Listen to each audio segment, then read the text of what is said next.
Well, good morning, everybody. Good morning, everybody. Welcome to another episode of The Morning Glow. Welcome to another episode of The Morning Glow. Got a great broadcast lineup for you this morning, as we always do. You know what this is. This is Way Out Wednesday. This is Way Out Wednesday. This is the day where you right there. Yes, you become the boss. All you have to do is give us a call, 678-381-1973. 678-381-1973. Give us a call. We'd love to have your input on what we're going to talk about today, but you will talk about it and talk about it in its entirety. We will talk about it and talk about it in its entirety. All you have to do is give us a call, 678-381-1973. Whatever is on your heart, give us the opportunity to talk to you and to have that discussion with you. 678-381-1973. 678-381-1973. This is what we call Way Out Wednesday. Way Out Wednesday. Now, we got a topic we're going to talk about this morning. I got a topic that I want to bring to the table this morning. And it's based around history. It's based around history and how history is playing itself out and how they're trying to take certain parts of history away from us. They're trying to take certain parts of history away from us. Don't want certain parts of history to be discussed. They're even going so far as to take history out of the history books, and it's being started in Texas, of all places. Texas is where it's being started. They're actually trying to take all the things out of the book, out of the history books, even surrounding us being slaves. They're trying to say that we were bought here and we were indentured servants, and stuff like that, and we were not, and they're totally removing the verbiage of slave from the history books. They don't want the children, future generation children, to use the verbiage that we as African Americans were slaves. Is that good? Is that a good thing? Is that a bad thing? How does that help, hinder, or harm us in the future, and how people would view us in the future? How would that help, hinder, or harm us in the future as we move forward? Will it help, hinder, or harm us in any kind of way? Some people say, well, if you erase that certain part about it, if you erase that certain part of your history, then people won't know that you were a slave, and they will look at you differently, and they will receive you differently. That's something that I really would need for you all to call in and talk to me about. Help me understand how that would help us in any kind of way. Because you take it away don't mean it didn't exist. If you shoot me, and I don't want to be shot, but if you shoot me and remove the bullet, does that not mean that that doesn't mean I wasn't shot? I was still shot. I'm still gonna have a flesh wound, still gonna have a bullet hole there. So my thing is, how is that supposed to help us in any kind of way at all? If like I say, if you shoot me, remove the bullet, and then say, well, it never happened. You was never shot. Fool, I got a hole in me right here. Fool, there's a hole in me that wasn't here before you pulled that trigger. So yes, I was shot. Yes, I was wounded. So don't sit here and tell me that because of the fact that you took the bullet out, that I'm better. I'm healed now. I'm okay. No, I'm not okay. I've still been shot. I felt the wound. I felt that hot steel going to my body. I felt the pain of that. Now you took it out. You took the bullet out, but that does not change the fact. That does not change the fact that I was shot. I was wounded. I had to go through that pain and agony. So because you take it out of the history books, because you decide to take it out of the history books, for whatever reason, I guess to make you feel better, you took it out of the history book, does not mean that it does not exist or did not exist. It still existed. And for you to try to pretend as though it did not exist, I don't understand. I don't understand that. I'm having a real hard time understanding that. So please help me. If you have the words, the verbiage, give me a call, 678-381-1973, 678-381-1973. Give me a call and help me understand what it is that I'm missing. So, because evidently I'm certainly missing something. I'm certainly missing something. So please help me understand what it is that I'm missing. Give me a call, 678-381-1973, 678-381-1973. It's almost like people say, if you drink some poison, you drink some poison and you sit there and you're waiting and you're waiting and you're waiting for the poison to take effect. You're waiting for it to take effect. I forgot to do something this morning. Y'all bear with me for a second. There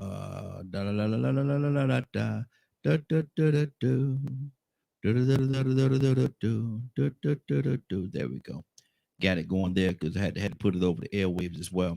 But yeah, y'all give me a call, 678-381-1973. Now, because of the fact that they're taking it out of, they're trying to remove certain things out of the history books. They're trying to remove the fact that we were slaves. They don't want that word in the history books at all. They don't want people that the future generations to acknowledge the fact that we were slaves. They say that we came over here voluntarily as indentured servants. We were indentured servants, however you say that name, servants. And we were never slaves. We could have left and could have gone back whenever we wanted to. We had a ship ticket. We had a ship ticket. How silly does that sound? How silly does that sound? We could have gone back to Africa anytime we wanted to. Yeah, that's why they had all these revolts to go out there and capture runaway slaves. Because we could have gone back anytime we wanted to. Think about that for a second. You're saying that we were indentured service. We was here voluntarily. We could have gone back and left anytime we wanted to. At any point that we wanted to, we could have left. Yeah. I could pull up posters right now, old history posters where they're giving rewards for the capture of runaway slaves. They're describing them down to the T. Everything that they know about this particular slave or those particular slaves, they're describing them, saying that there's a reward for their return. In some cases, they're saying dead or alive. In some cases, they're saying dead or alive. But there's a reward placed on the heads of all these quote unquote runaway slaves. The same ones that you're saying, the very ones that you're saying had the right to go and go back to Africa anytime they wanted to. They had the freedom. They could have gone back. Yeah, they could have gone back to where? To your plantation, to work your fields and do the things that you wanted them to do, humane and inhumane things that you wanted them to do. But you say they could have gone back anytime they wanted to. That's what you say. Those are the words that you're trying to put across right now. Please help me. Somebody give me a call and help me understand. 678-381-19. They have the police force right now. And the history of the police force was the way they started was going out there to capture the runaway slaves. That's the way they started. That's the way this thing started. We got a caller. What's your name? Where you calling from? This is Tucson calling from Buck Tussle, Arkansas. Okay, Buck Tussle, Arkansas. That's Hey, Tucson, we're talking this morning, and I need you to help me understand something, brother. I need you to help me understand. They got this big push right now, and we talked about this a little bit before, but we never got really in depth with it. But they're doing this big push where they're trying to, and it's happening in Texas right now. But as it goes, the way that it goes in Texas, a lot of time, all the other states, Texas and California, all the other states don't usually follow. But what they're trying to do is remove certain parts of history from the history books, so that we won't acknowledge the fact that these things happen. One of the things that they're trying to remove is the term slavery. They're trying to say that we were never slaves. We were born here as indentured servants. However you say that, we're indentured servants, and we could have gone back anytime we wanted to. But see, this is what they're trying to tell. This is what they're trying to pour into the younger generation as they come forward. This is what they're trying to pour into them, that we were never slaves. We were just indentured servants here, and we could have gone anytime we wanted to. But Donald, they created the police force to go out there to capture runaway slaves. I was just going to say that. Yeah, they kept. I wasn't going to say it like that. Mm-hmm. Go ahead. But since this is a Christian broadcast, and I've changed my tone and language to try to make it of some sort of righteousness. Mm-hmm. I can't say what I want to say Mm-hmm. when it comes to that, but you know, um,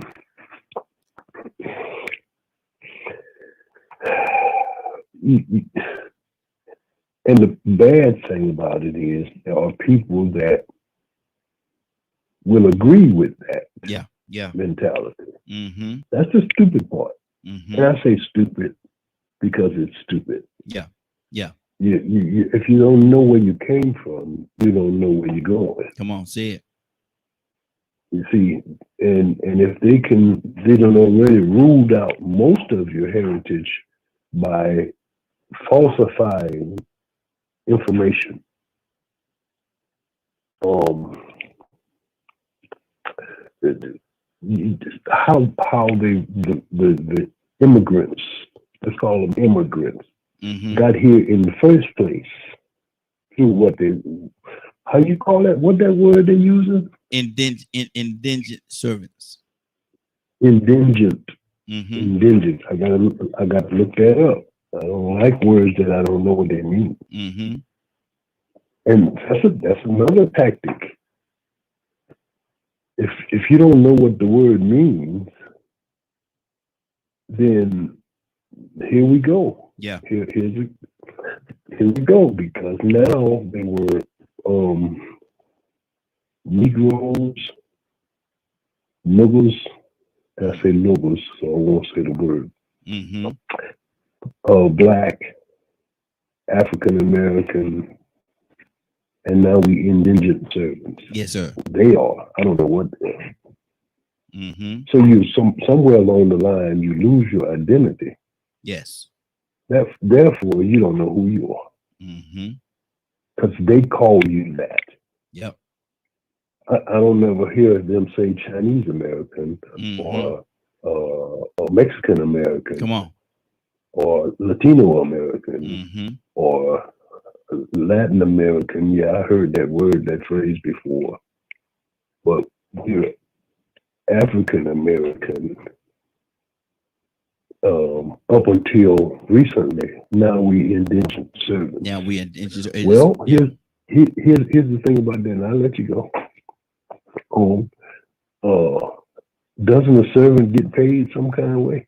Mm-hmm. In some kind of way. Exactly. And if you can go back anytime you want to, then why was those that tried to go back or escape? They call them escape. Why are you escaping? If you escaping, what you escaping from? Mm-hmm. Mm-hmm. Come on. And so they developed the police department to go get you. Mm-hmm. Run away, run away. What you running away? Why can't you just walk away? Exactly. Come on. If Come you're on. an indigent servant, Mm-hmm. I'm an indigent servant on this job, and I can pull my badge out of the computer and go to get in my car anytime I get ready. Matter of Mm-hmm. fact, I feel like going home right now, and nobody gonna say a word. Yeah, exactly. Mm-hmm. Nobody gonna say a word. You Mm-hmm. know, if I do it properly, you know. But what I'm saying is losing your identity, because when we watch these movies, I'm trying to shut up, Raheem. You No, just no, no. cut me off anytime you get ready. No, go ahead, brother. You on it. Because when you look at the movies of the greatest book ever told, tells the book about the Bible. You know what's amazing about that thing? What's that? Egypt. Where is Egypt? It's an Where's Ethiopia? Mm-hmm. Where's all these places they talk about in the Bible? And when you see the movie, there ain't no black folk. Mm-hmm. There's no indigent servants.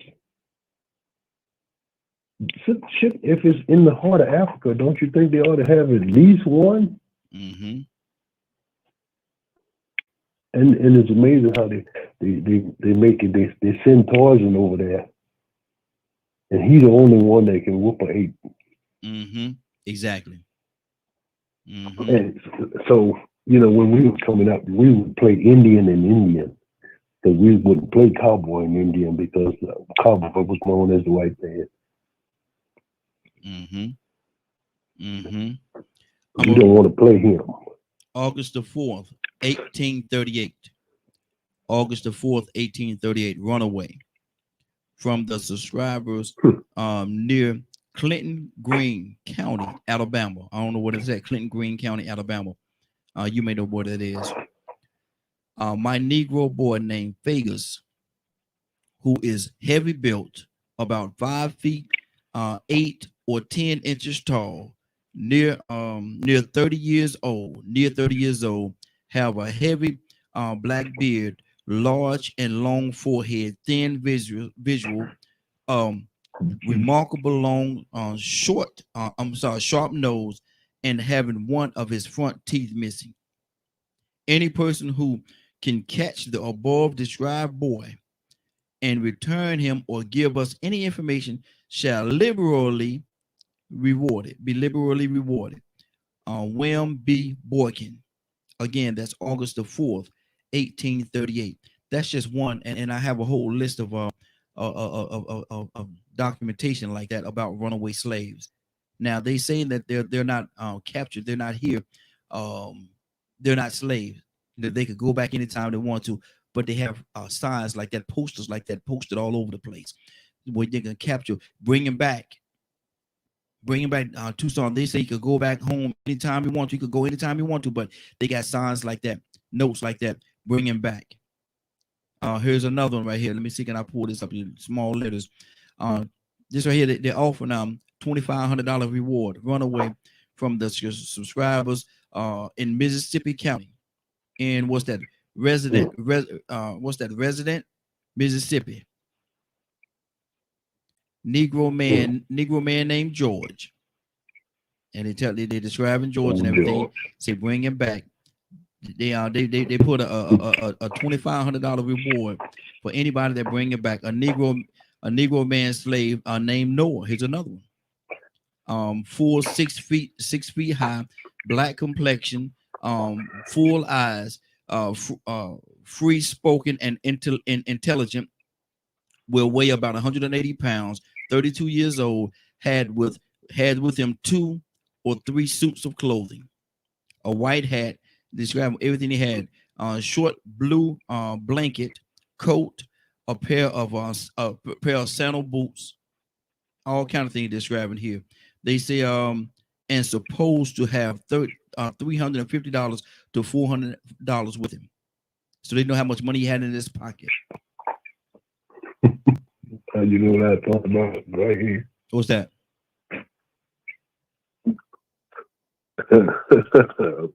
I'm sorry. House nigga. Mm-hmm. Yes, sir. Oh no. Mm-hmm. I'm sorry to say that word. I'm sorry, and it's not funny. It's really not funny. Mm-mm.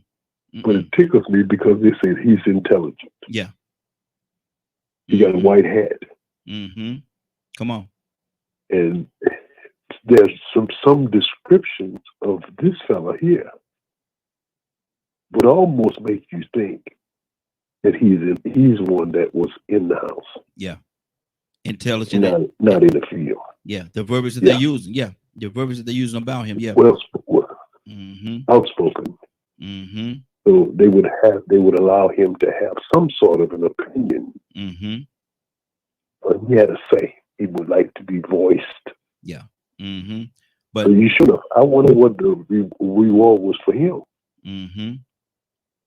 But see, the other one was $2,500. Yeah, exactly. Yep. 25. They offering $2,500, man. Here's one here. This is on. They only offering $200 for this one right here. Let me see. Can I pull this up a little larger? How much? 200. They only offering $200 on this one. Yeah, $200. Let me see. I'm trying to make it larger so I can read it. Jim. This one here name is Jim. Run away from this. They always say from the subscriber. I don't know what that means. That must mean something to them. Living in. I can't hardly read this. It says Jim and Jack are about 25 years old. So they got two of them. They're offering $200 for them. A reward of Pull $100. Jim and Jack up together. Exactly. A reward of $100 each will be given. And this was 1860. Yep. They offered $100 a piece. The value. Yeah. They had lesser value because probably there was something going on with Jim and Jack. Yep. See, I might not be worth more to them than old Raheem. Exactly. Yep. Raheem has more of a voice. A little bit intelligent. You know what I'm saying? You look at the price of them. It might have something to do with the subscriber. Yeah. Because the one that wrote it depends on how big his plantation was and how much money he had. Is how much money he had to offer for his indentured servant. Exactly. I gotta look that word up, man. It's bothering me. $100. Here's another $100 reward. Runaway Negro boy Robert Porter, age 19 years old, heavy, stoutly made, dark chestnut complexion, rather solely what's that, countenance. Then the writing get real small, I can't hardly read it. But they're offering $100 of reward for him to get him back. $100. Here's one. They're offering $500. Is a woman, a mulatto woman, Maria. They're offering $500 for her. They want Maria back. $600 here for 3 Negro slaves. Jim Parker, Bill Hutton, and they don't have Henry Morsel.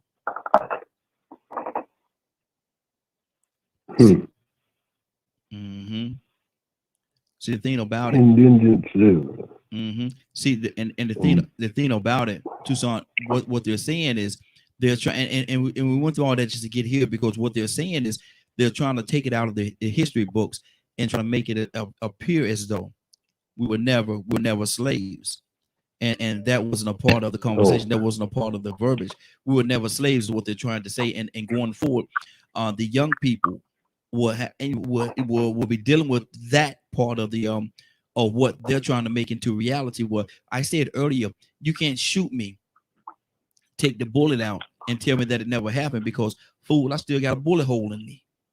I still had to deal with the pain of being shot, of that hot metal, that hot steel going into my body. I still had to deal with that. And now you're trying to make it as though it never happened, like this is something that never happened at all. Like I didn't deal with this pain. I didn't have to deal with the pain. You trying to make me believe that it didn't happen. Rico, good morning, sir. How you doing this morning? Man, Grand Rising, man. How everybody doing, man? Hey, doing good, brother. Man, listen, how everything come out with your mom, man? Oh man, she's absolutely amazing. Appreciate you asking, brother. She they said that she wasn't gonna be able to don't expect nothing from her for the next couple of days, man. And they kicked everybody out at 6 o'clock, and so I came on back.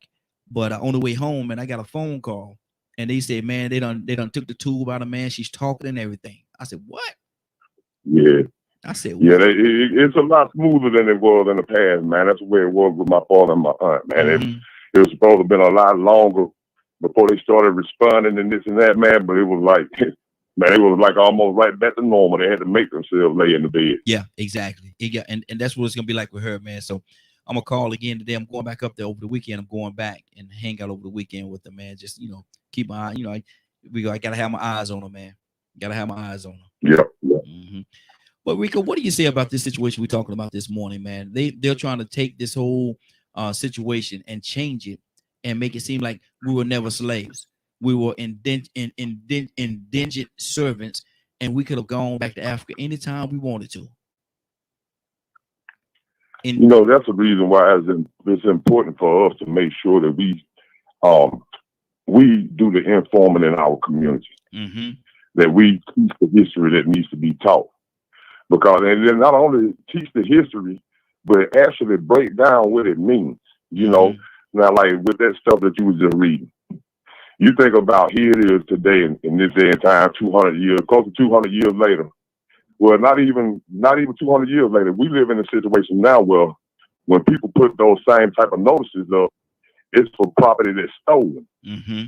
It might be a trailer. Mm-hmm. It might be a gas tank, propane tank, whatever. Somebody done came and stole something from you, and you put a notice up asking people if they saw it, or if they saw who took it, to let you know, I got a reward for you. Mm-hmm. This was property that was taken.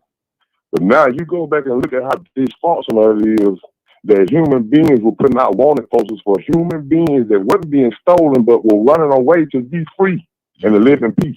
Mm-hmm.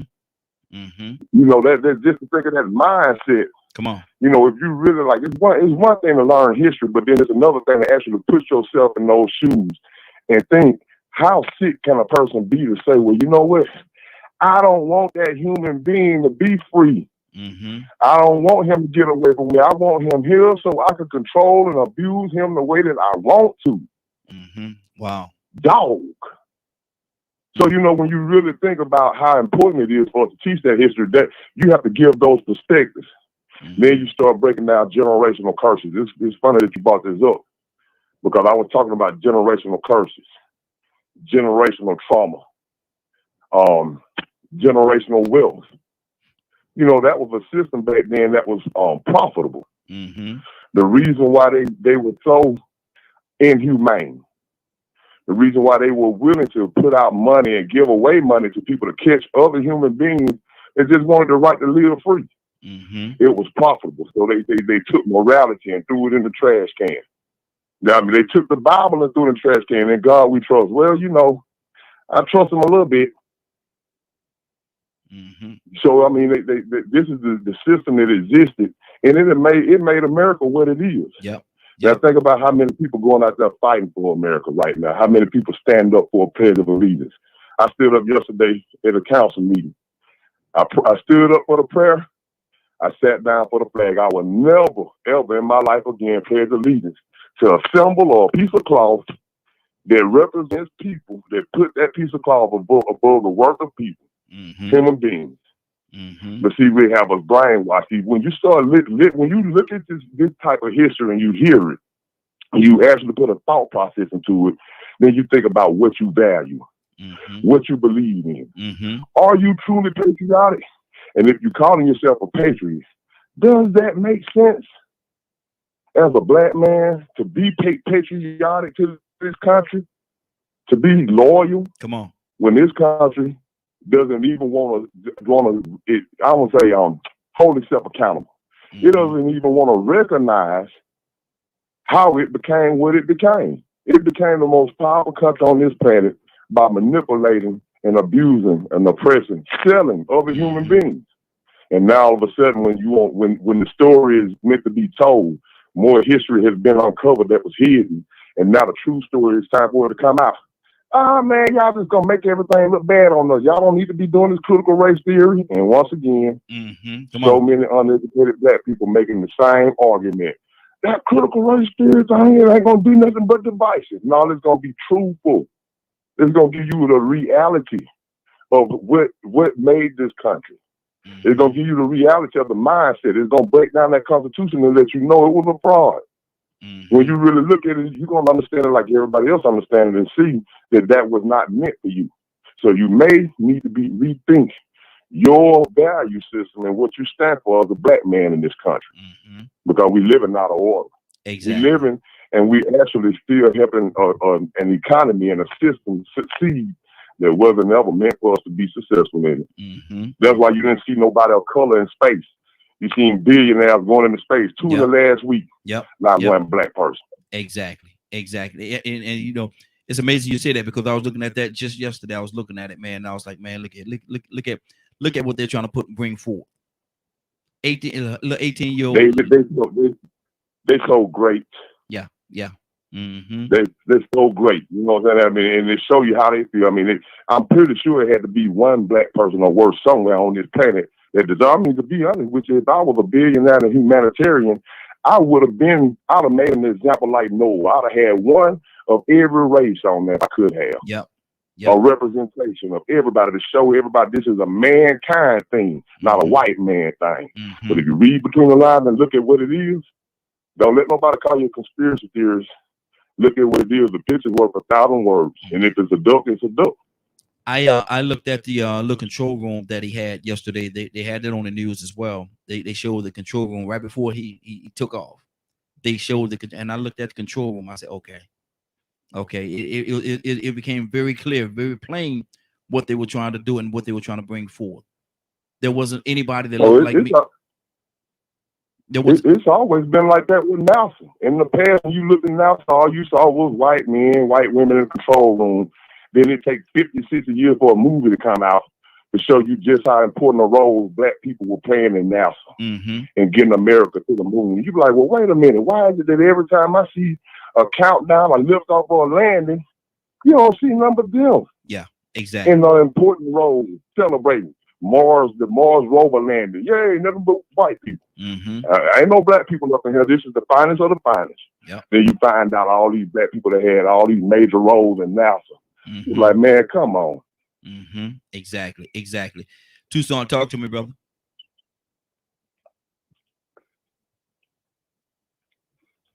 A person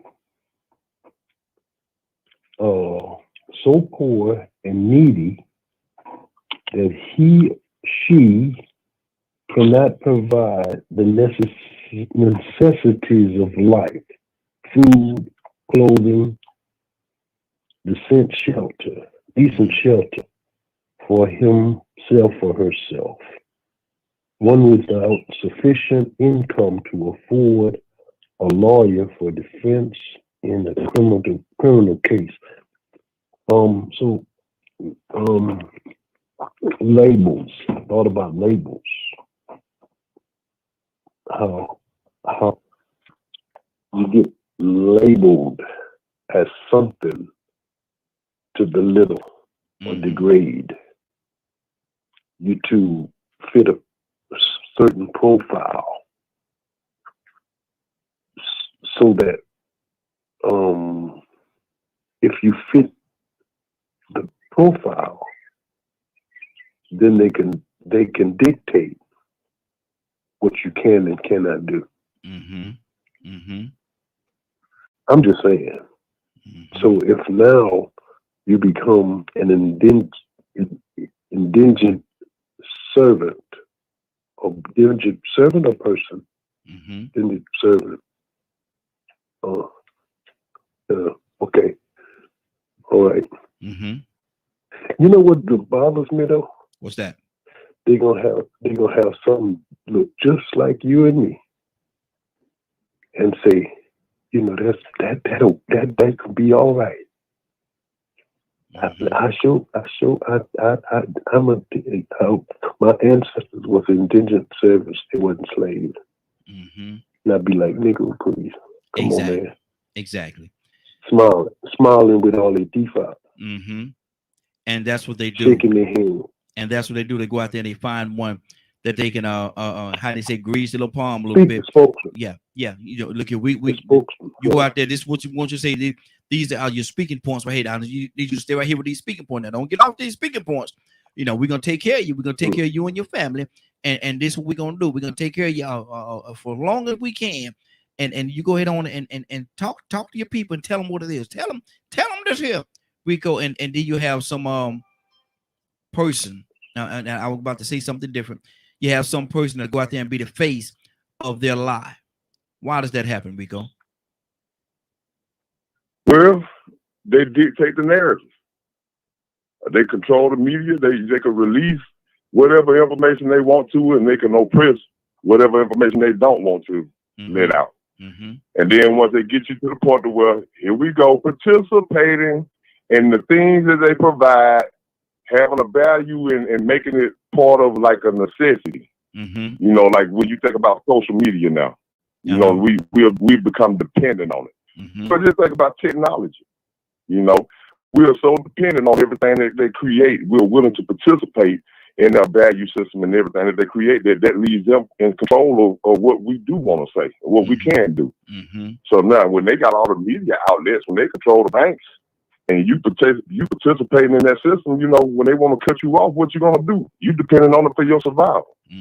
So, you know, I think I said a long time ago, we need to start trading and bartering in our communities with each other, not using the dollar, so we can have more dollars to use in their system to work to use against them if that's the case, or just to get along in it, to have more chips in the game.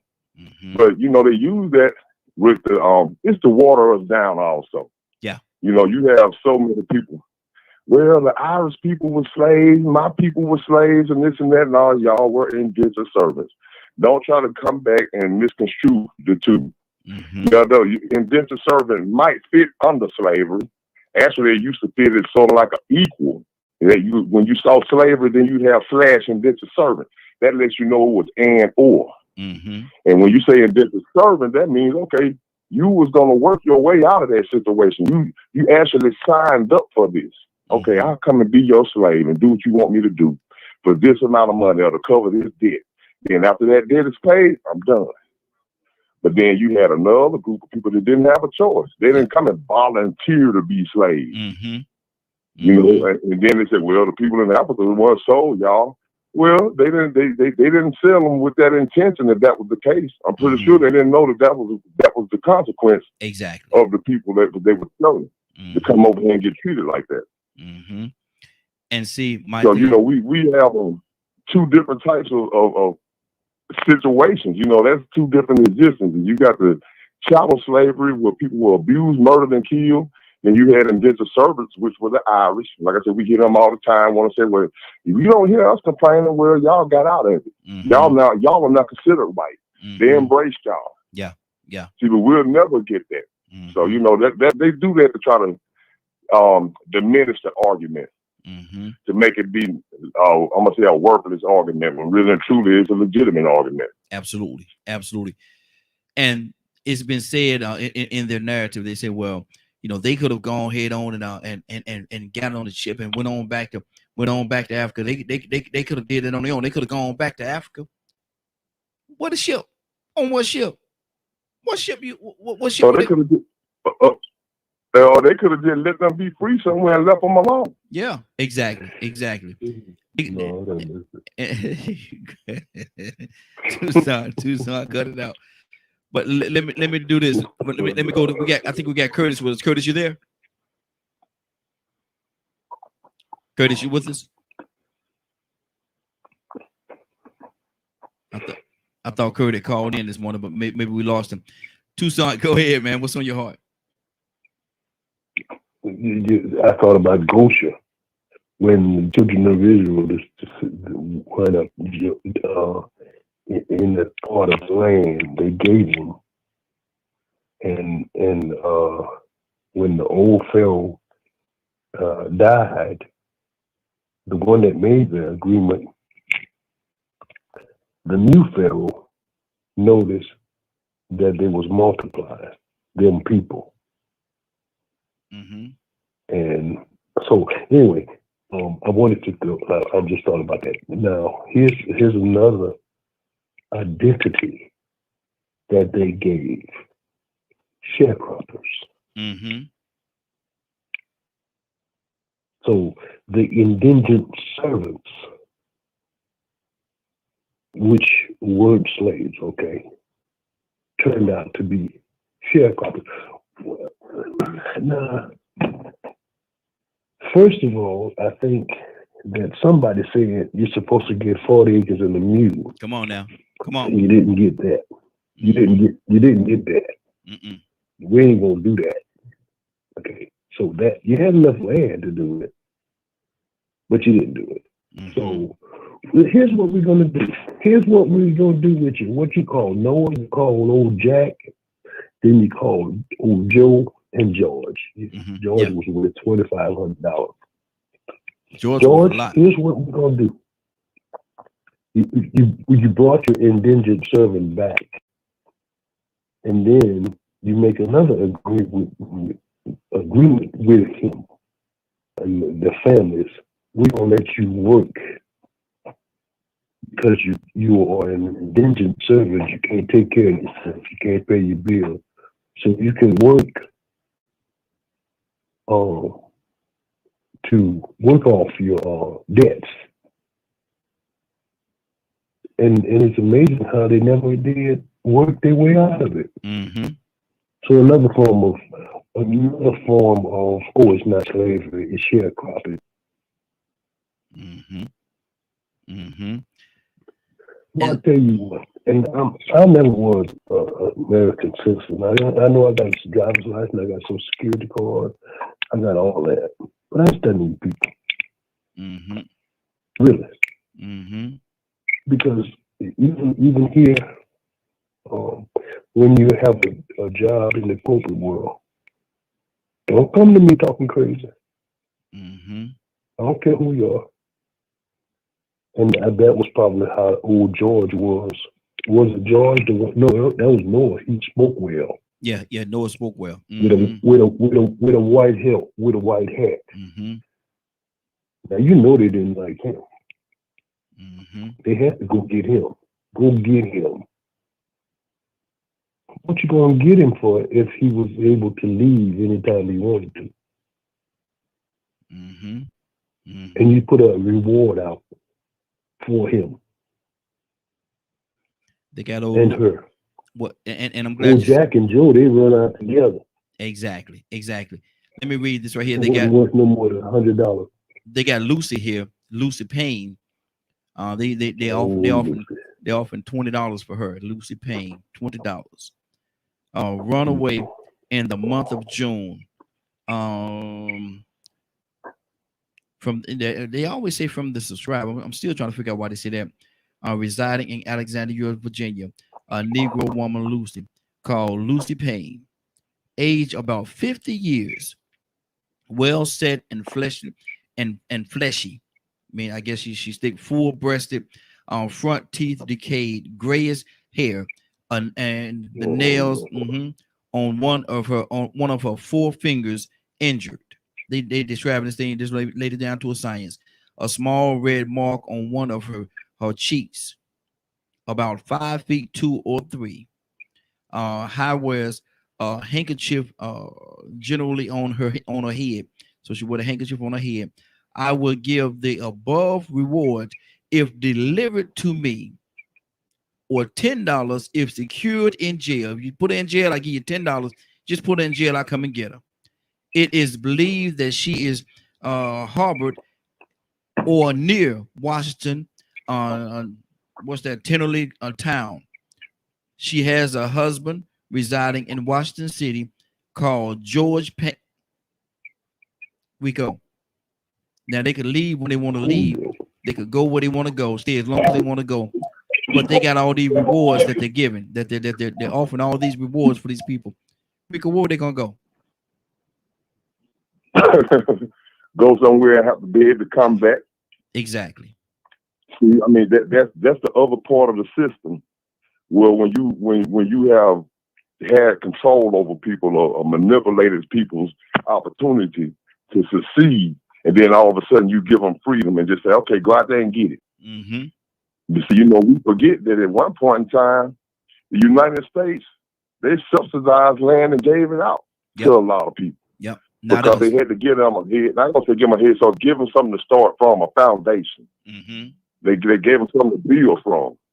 But then all of a sudden you release these human beings that you have kept from learning and being educated, kept from reading and writing, all these different things that you kept them from achieving, that you kept them from actually providing for their families correctly, properly. And now all of a sudden, y'all free, go out there and get it. We ain't gonna help you. Mm-hmm. You're on your own. That's almost like that's almost like having a child and then letting the child fend for itself the minute it come out the womb. Mm. Or taking it somewhere out there, learn to walk and just say, well, okay, you're on your own. Learn to eat and everything else on your own. Survive. So, that's quite inhumane. Like I said, it's inconsiderate. Mm-hmm. And it's very selfish for them to even be like that. But, when you think about the mindset of it, you will have to go back. I mean, how many people have lost jobs that they didn't like, but then they had to go back to that job? Yep.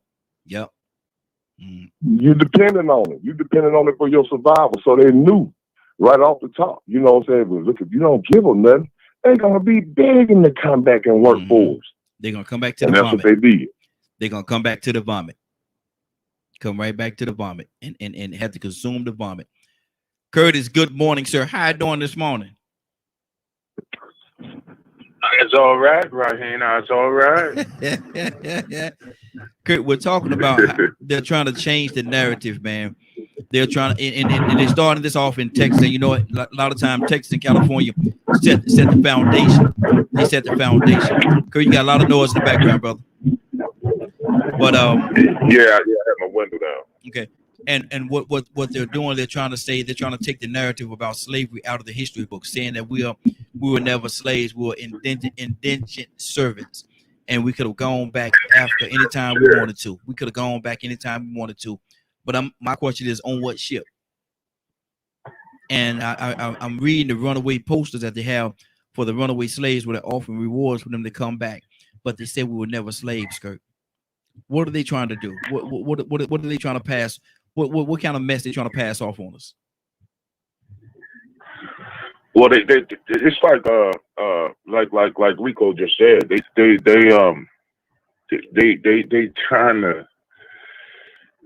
trying to. Okay, so the truth is out, right? Mm-hmm. So now the only thing you can do is try and cover up the truth. Mm-hmm. Just like you did before. It's the same playbook. It's just like you did before. Try and cover up the truth. So the truth was out about slavery years ago, mm-hmm. right? Mm-hmm. So what they did was they marginalized the topic in the history books. They just straight marginalized the topic.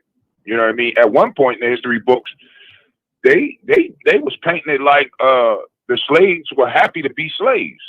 Mm-hmm. You know what I mean? Like I bought this book for my sons and myself called The Bullwhip Days. Highly recommend that folks read it. It's not an easy read because it's in the actual slave vernacular. Mm-hmm. But to piggyback something that Rico said, a lot of people didn't watch the film because the film was like a 3-hour film. But I have to implore all people, not just black, not just white, Candy Stripe, to watch the last Lincoln film that Daniel Day-Lewis did, because they actually took from the manifest of the what's what I'm looking for, of the debates that they had on the Senate floor mm-hmm. about slavery. And I can't remember what his name is, but one of the senators actually said exactly what Rico said as a justification as to not free the slaves. Mm. One of the senators, he was a fairly young senator, compared to everybody sitting in the Senate at the time. He was fairly young. And his thought was, listen, I know slavery is wrong, but have we properly prepared these people for freedom? And that was his whole argument against freeing the slaves, was that we have denied them the right to read. We have denied them the right to vote. We have denied them the right to, we have denied them access to land. We have denied them so many things that to free them now, they're not going to be able to sustain themselves. So what, we just going to let them go and just let them just have a country full of carnage all over the state, all over the country, because they can't take care of themselves? So right now, the push is, you can't hide the truth. Well, you can't lie against the truth. So the push is to try and cover the truth up. Mm-hmm. And if we stop talking about it long enough, we'll forget it. That's what the idea is. Mm-hmm. Wow. Tucson, talk to me, brother. There's two things that I thought that, and I didn't know what was going on with you. I have to say that, brother. I was, Mute your line, Kurt. and a concern with you yesterday because I didn't hear from you. I'm glad that everything turned out good. I appreciate you, man. Appreciate you. Mm-hmm. Because I was Rico, I was gonna tell him he wasn't gonna get paid, but I guess we'll just dock his pay. There you go. Just slightly. Hey Kurt, mute your line, Kurt. Mute your line, Curtis. My line.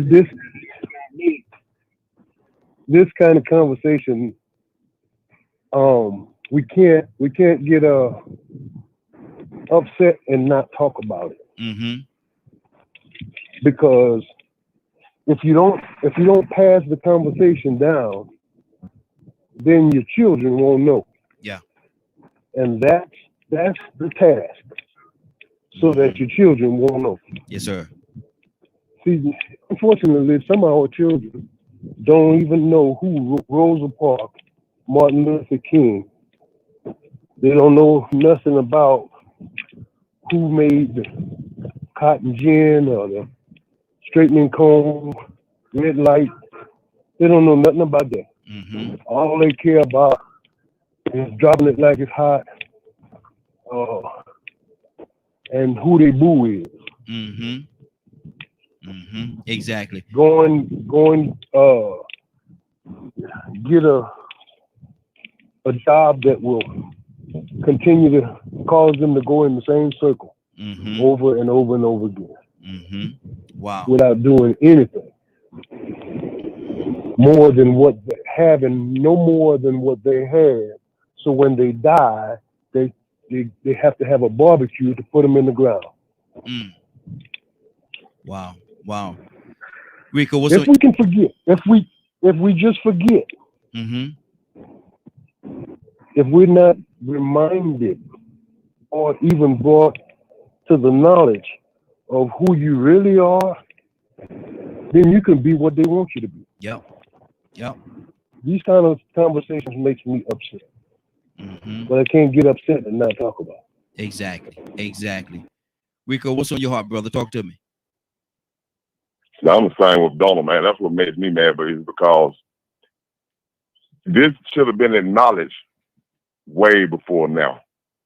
Should have been something done about this way before now. When they first started Reconstruction, they should have never ended it. They left black people hanging in. So many different times that they came in to help black people and end this travesty that the United States called democracy. And then they left us hanging. And they never mind. I mean, like you said, okay, they say, we freed y'all now, go back to Africa. Yeah, go back not knowing your history, your culture, your language. Go back talking this mess that they done taught you. And this belief system they done taught you. Go back uneducated and clueless about who you were when you left. Go back over there and survive. You know, that's just like taking lions and tigers and raising them from cubs and feeding them as pets and putting them in a zoo, and then all of a sudden, okay, now we're going to take y'all back to Africa and put you in the wild. You can make it. You're a lion. But see, I am out of my element. So you took our ability to be what we are supposed to be, to reach our full potential and to become who we truly are. You manipulated it to your will, and then you're going to say, all right, going back to start back being who y'all want to be. We tired of y'all niggas anyway. So we can't take care, we can't control you and beat you and kill you and rape you the way we want to. Get yourself on. Go back where you came from.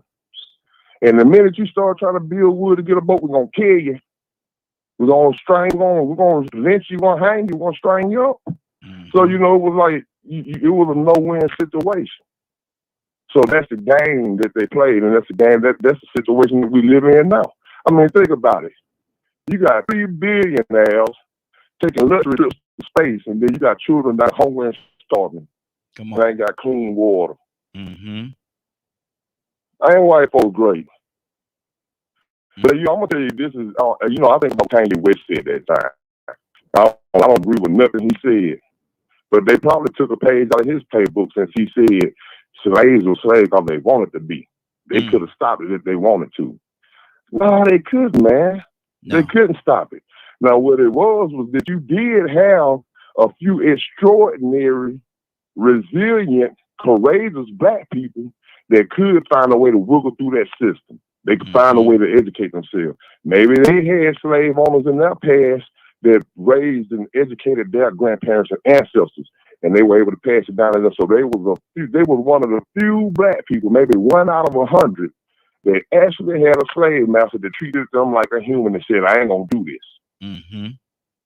So now we look at those people and say, well, if Frederick Douglass and all these other people could get rich and they could become slave owners, or they could take trips and go to overseas across the globe to get educated, why couldn't the rest of these black people? They didn't have a choice. Believe it. Exactly. They didn't have a choice. So, I mean, Kanye may have pointed out or picked out a few of the excellent black people that made some of themselves back then and used them as an example to compare to the other black people. Mm-hmm. But you got to remember, he probably had slave masters that preceded him. Yep. They put it in his family to help him create the legacy that he became. Mm-hmm. The reason why he was more educated than the others. I mean, I was just looking up a black slave master in South Carolina, Suffolk County. He was, him and his sons, some of the most brutal slave owners. Successful, wealthy businessmen, and he was actually a slave himself, but he worked his way up business-wise to becoming a slave owner. He ended up participating in the same practice as these white people, abusing the slaves, mistreating them, because they were less than. Mm-hmm. So even though he came from that same class, he inherited their value system, but he still had to have some type of access given to him to even be able to accomplish that, because in so many other cases, successful black people just had their stuff looted and taken from them. Yeah. Yeah. There's so many different layers on this thing, man. And what they're trying to do, they're trying to erase the history. They're trying to actually erase the history and erase a big part of our history. Is this something that we as a people are proud of, that we were slaves? Absolutely not. We're not proud of that. But at the same time, we can't walk around here and pretend as though it did not happen. Kirk, what do you say to that? It's not that we're proud of the fact that we were slaves. We're certainly not saying that we're proud of it, but we can't erase it and pretend and allow you to pretend as if it did not happen. What do you say to that, Kirk? No, you did, man. It's a gospel talking jazz radio station, boy. Man, listen, you doggone right. Like, nah, I'm not gonna never let you forget that.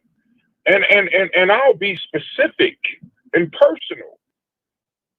I come from one of those slave masters that did not believe in slavery. I know that for a fact. Heard it come out the horse's mouth, butt, hooves, chest, heart, the whole nine. I come from that. In 1992, my daddy and mom, they was doing their thing or whatever. But my daddy made me go to the family reunion that year in representation of him. While I was at the family reunion, a man by the name of Mr. Jackson came to the family reunion. When I tell y'all, he looked just like Colonel Sanders, spitting image of Colonel Sanders. I could have took a picture of this man and put him on a KFC box, and you would have known no different, right? So you know how during the family reunion, you know how you had that meet and greet time, and it's ceremonial, but it's not like formal ceremonial. It's like the first day. So they had him come on the first day. So they said, we got a special guest. Mr. Jackson has shown up to tell us, our history or whatever. They had us open up the book where they had like pictures and or names of the family tree. Mr. Jackson was the grandson. He was either the grandson or the great-great-grandson of Master McNeil. Okay? And he proceeded to tell us a story, basically that Master McNeil, that the Jacksons were the original owners. The Jacksons had a friend who was Scottish. He was a business associate. So he came over to do some business. Master Jackson gave Mr. McNeil a female slave as a present. McNeil fell in love with her, took her back to Scotland. She got sick. So his mind was, he fell in love with her, took her back to Scotland, because in America, a white man could not marry a black African slave. So he took her back to Scotland, married her, And then she got sick. So he figured, okay, she's so sick, she's gonna die. The best thing I can do is take her back to where her family is so that she can rest in peace, right? Mm-hmm. When he brought her back, she got well, right? Mm-hmm. And so then he went and bought all of her family from Mr. Jackson. He bought all of her family, bought a big piece of land in Dunn, North Carolina, bought a big piece of land, bought all her family, and they lived on a plantation as family. But in public, they had to live as slaves. Mm-hmm. So see, I know that story all too well. You see what I'm saying? So no, I'm not gonna let you forget. I'm not gonna ever let you. I'm not gonna ever let my kids forget. And I tell my kids not to let their kids forget.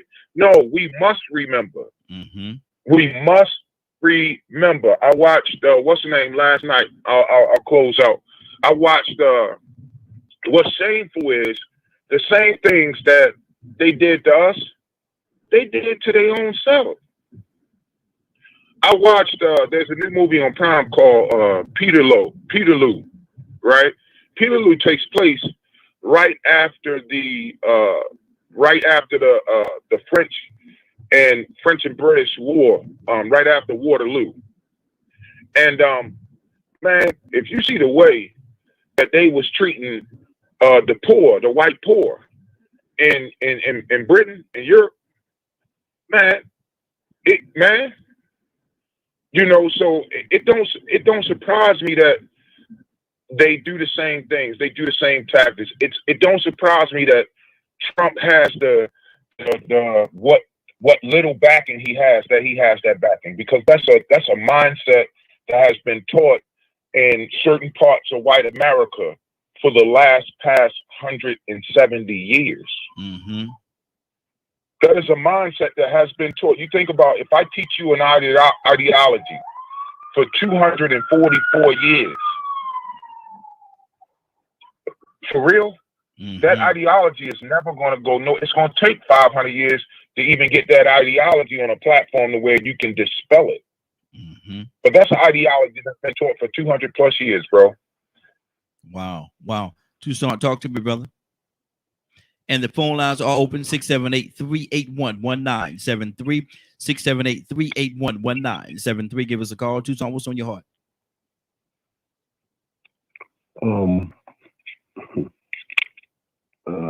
Man, you messed me up with this one.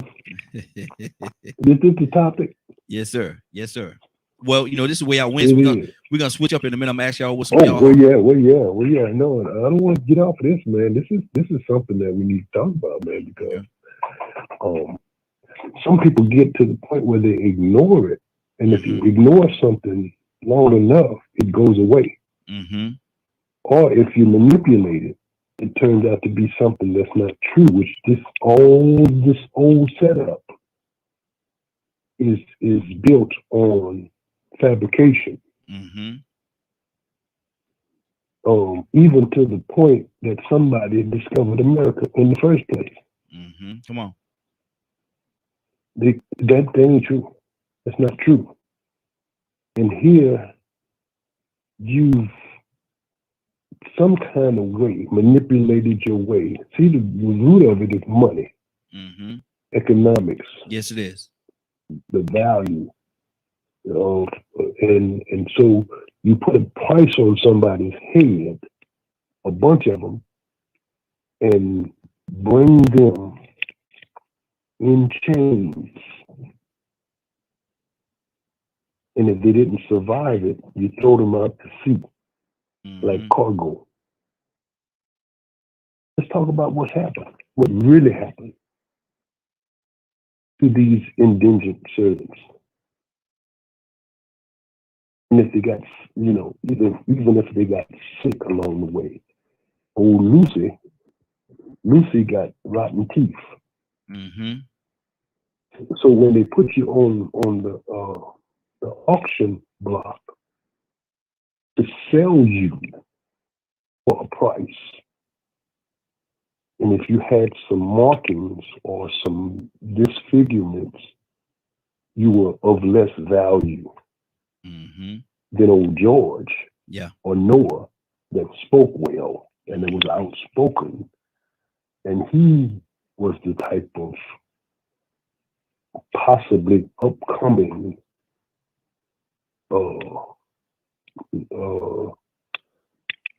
indigent servant Mm-hmm.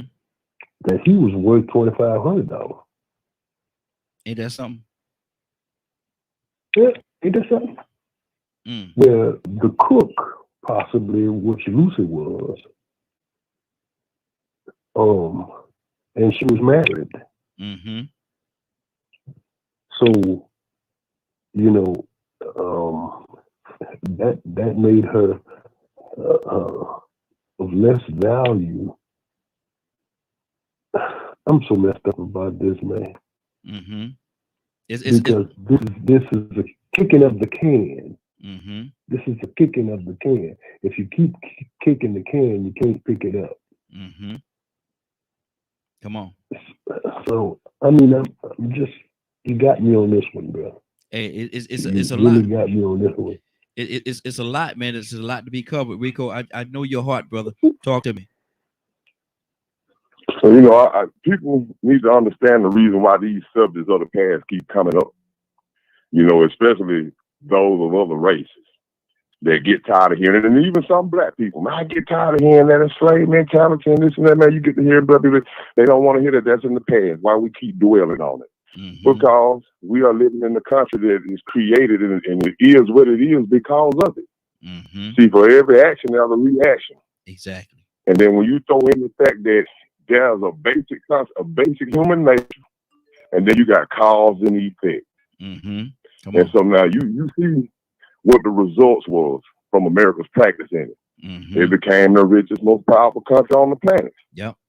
And in no time, now you sit back and think about the logic in that. How is that logically possible? Well, if you manipulate somebody and mistreat somebody and abuse a system, you rape a system, your profits can cause that to happen. It would be a legal problem in some places, that type of come up. It would probably be investigated. Wait a minute, man. Y'all making money too fast. How y'all doing that? Is somebody being abused in this process? Mm-hmm. Is somebody not being paid and y'all making all the money in these transactions? How y'all getting this money like this? It's almost like y'all selling drugs or something. Mm-hmm. Like money growing on trees. Yes, sir. Yes, just sir. Created an income. Mm-hmm. A free income just created from scratch. And off of human bodies, So when we look at that, you start thinking about cities like Africa Town, where they said they found a slave ship that was buried or burned, and they found out that this slave ship was operating way after slavery was made illegal. Mm-hmm. The man in Alabama was still transporting slaves, trading them for gold. Now, it's funny that they probably got the gold from Africa too, but I don't even know if the 49er thing was going on back then at that time in the South anyway, or the gold rush. But they made money off of it. They became powerful off of it. And so now there has to be some reparations. Mm-hmm. It has to be some acknowledgement. Because the cause and effect is, even though the country came up and was built off of that action, the losers didn't gain anything from it. And the few people that did come from the losing side, they had to work a lot harder. Mm-hmm. So now, when you think about cause and effect, okay, we did all these things to make America great. But then what was the effect on the people that were on the bottom end of the totem pole? Mm-hmm. So that's the reason why it's still addressed. Because when you think about the trickle-down effect of parents not being able to provide, fathers not being able to be men to their sons and daughters, or not being able to be educated, not being able to learn to read, not even being able to walk around and feel comfortable that they're going to survive, walking around in fear all the time and feeling less than, substandard. It's just hard to get that mindset out. Like Curtis said a second ago, that ideology has been around so long that some people actually adapted it. You know, them white folks, they better than us. Mm-hmm. In their mind, they subconsciously think that what white people do is unattainable. Mm-hmm. And that is traumatic. So that's why I went back and said that earlier about generational legacy.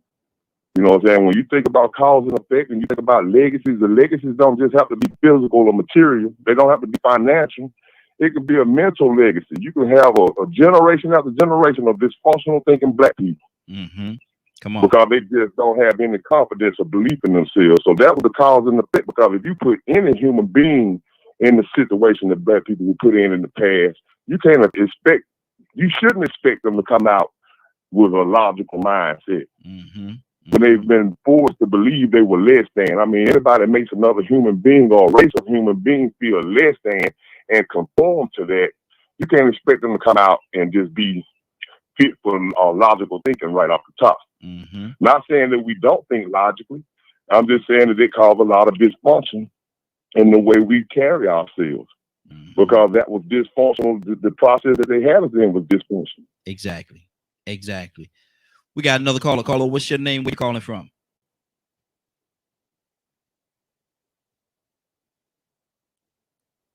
I think that's me. Toya with the T. Good morning. Good morning. Toya with the T. Good morning. How you doing this morning?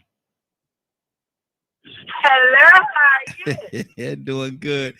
Toya, we're talking about Texas, and what Texas is trying to do is take out the whole verbiage of slavery out of their textbooks.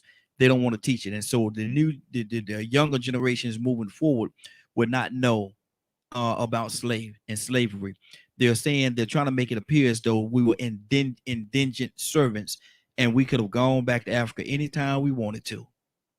Toya, what exactly is that? I don't know, because right now, today, if I want to go back to Africa, I can. Mm-hmm. All the stuff that's going on over here, mm-hmm. I can. So I wasn't there. Maybe it is possible that they could have and just didn't want to because they ain't had no boat or something. You know, I don't know, but I don't think that was the case. Mm-hmm. Now, taking it out of a lesson to be taught, I could kind of see why. Because you don't want to teach that. Mm-hmm. So coming from that aspect, I can get it. And if how would that help us as a people? So I'm sorry to cut you off. Let me ask you a question though.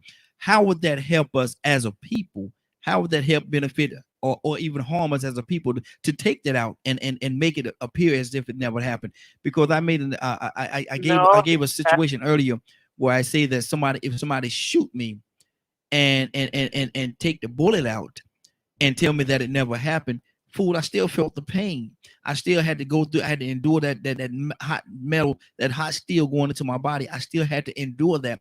And even though you took the bullet out, that hole is still there. I still have a hole in my body as a result of that bullet penetrating my body. So if they try to say that, how would that help, harm, or in any kind of way at all? Toya, help me understand it. Well, again, from a teaching setting, I didn't say eradicate it from just take it off the TV and not be taught in museums. Mm-hmm. And again, we put a lot of responsibility on kids. Mm-hmm. Now, in school, they teach things that you're supposed to use in the future: math, English, social studies. Right. So if they were to take out the teaching of that part of history from a curriculum aspect, I'm saying I could understand. However, there are multiple things, kind of like sex.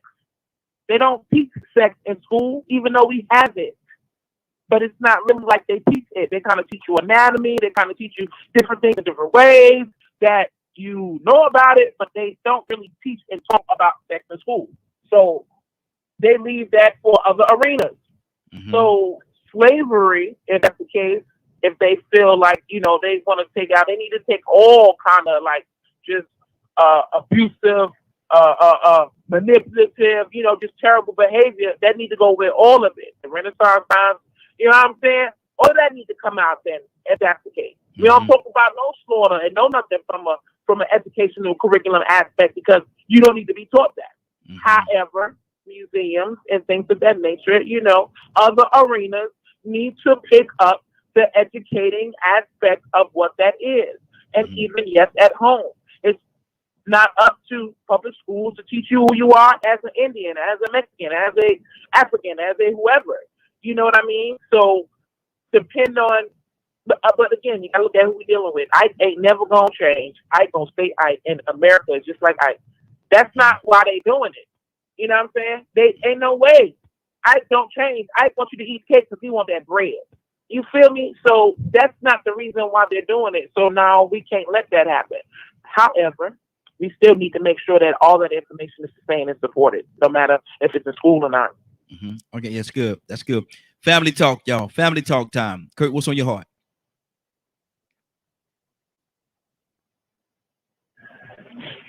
I gotta say this. If you don't teach the history, you're doomed to repeat it, and it may take another 200 years to get it back to where it was.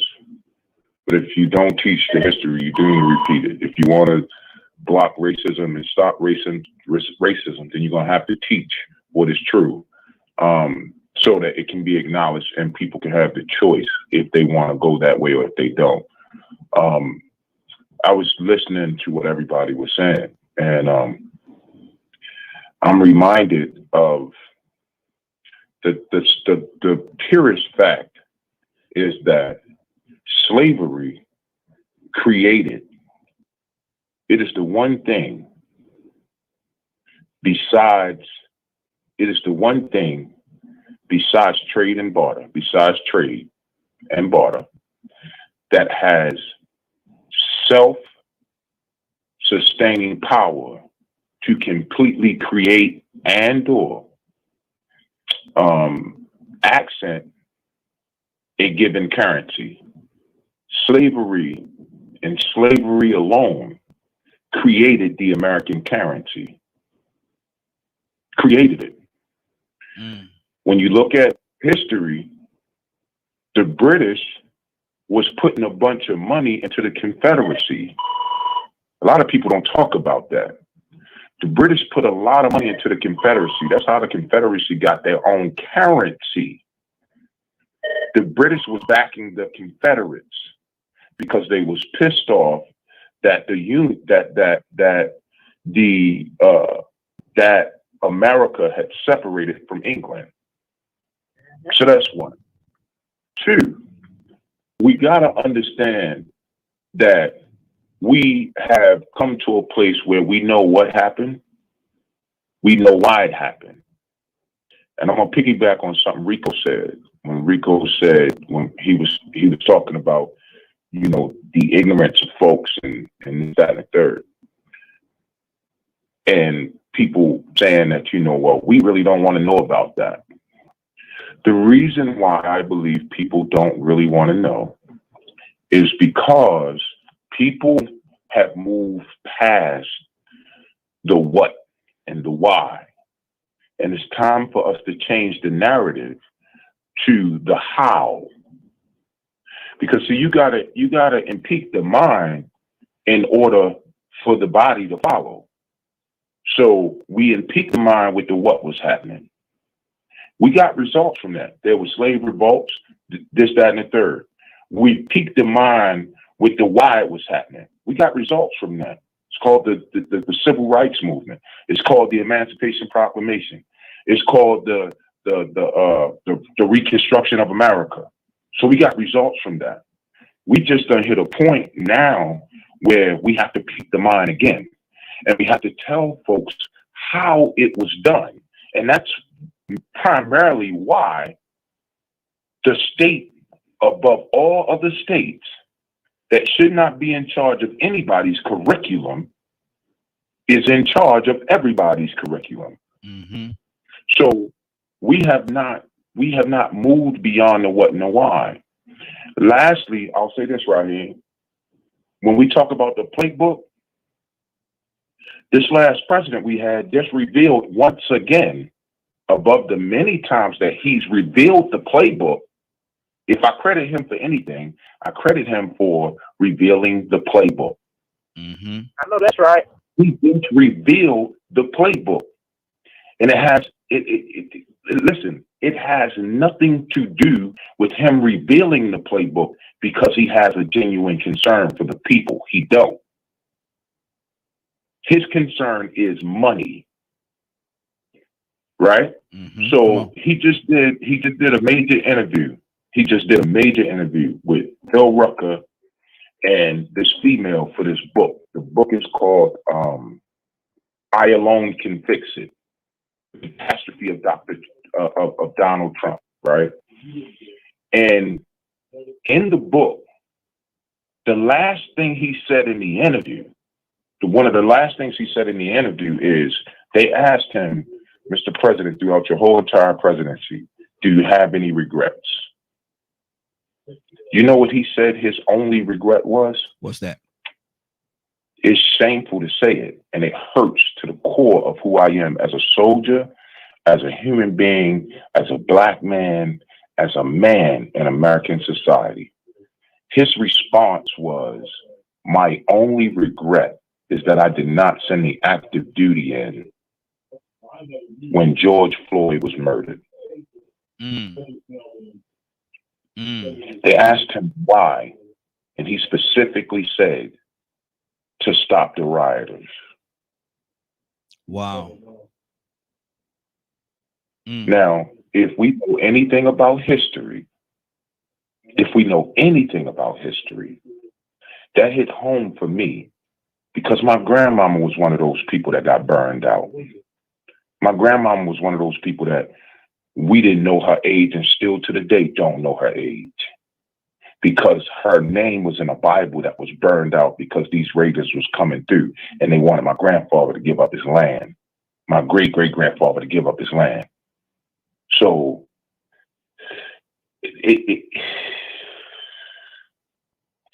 it's time for us to start teaching how. How did they do this? Mm-hmm. Rico said something about the slave ship in Alabama. Do you know that slavery was abolished in 1833? Did you know that? Did you know that slavery was then abolished again in 1848? Mm-hmm. You see what I'm saying? But there's things that we don't know how. We don't know how they set up the slave system. At this point, we have forgotten the how because guess what? All we've been talking about is the what and the why. Teach folks how. If you teach them how, guess what you'll teach? I'll end with this. If you teach folks how they did it, you will end up with a self-sustaining economic power that will be through the roof because you will see that it was all based in economics. Mm-hmm. Exactly. It was all based in the same capital, bro. Absolutely. Hold right there, Kurt. Let me go to Rico. Rico, what's on your heart, brother?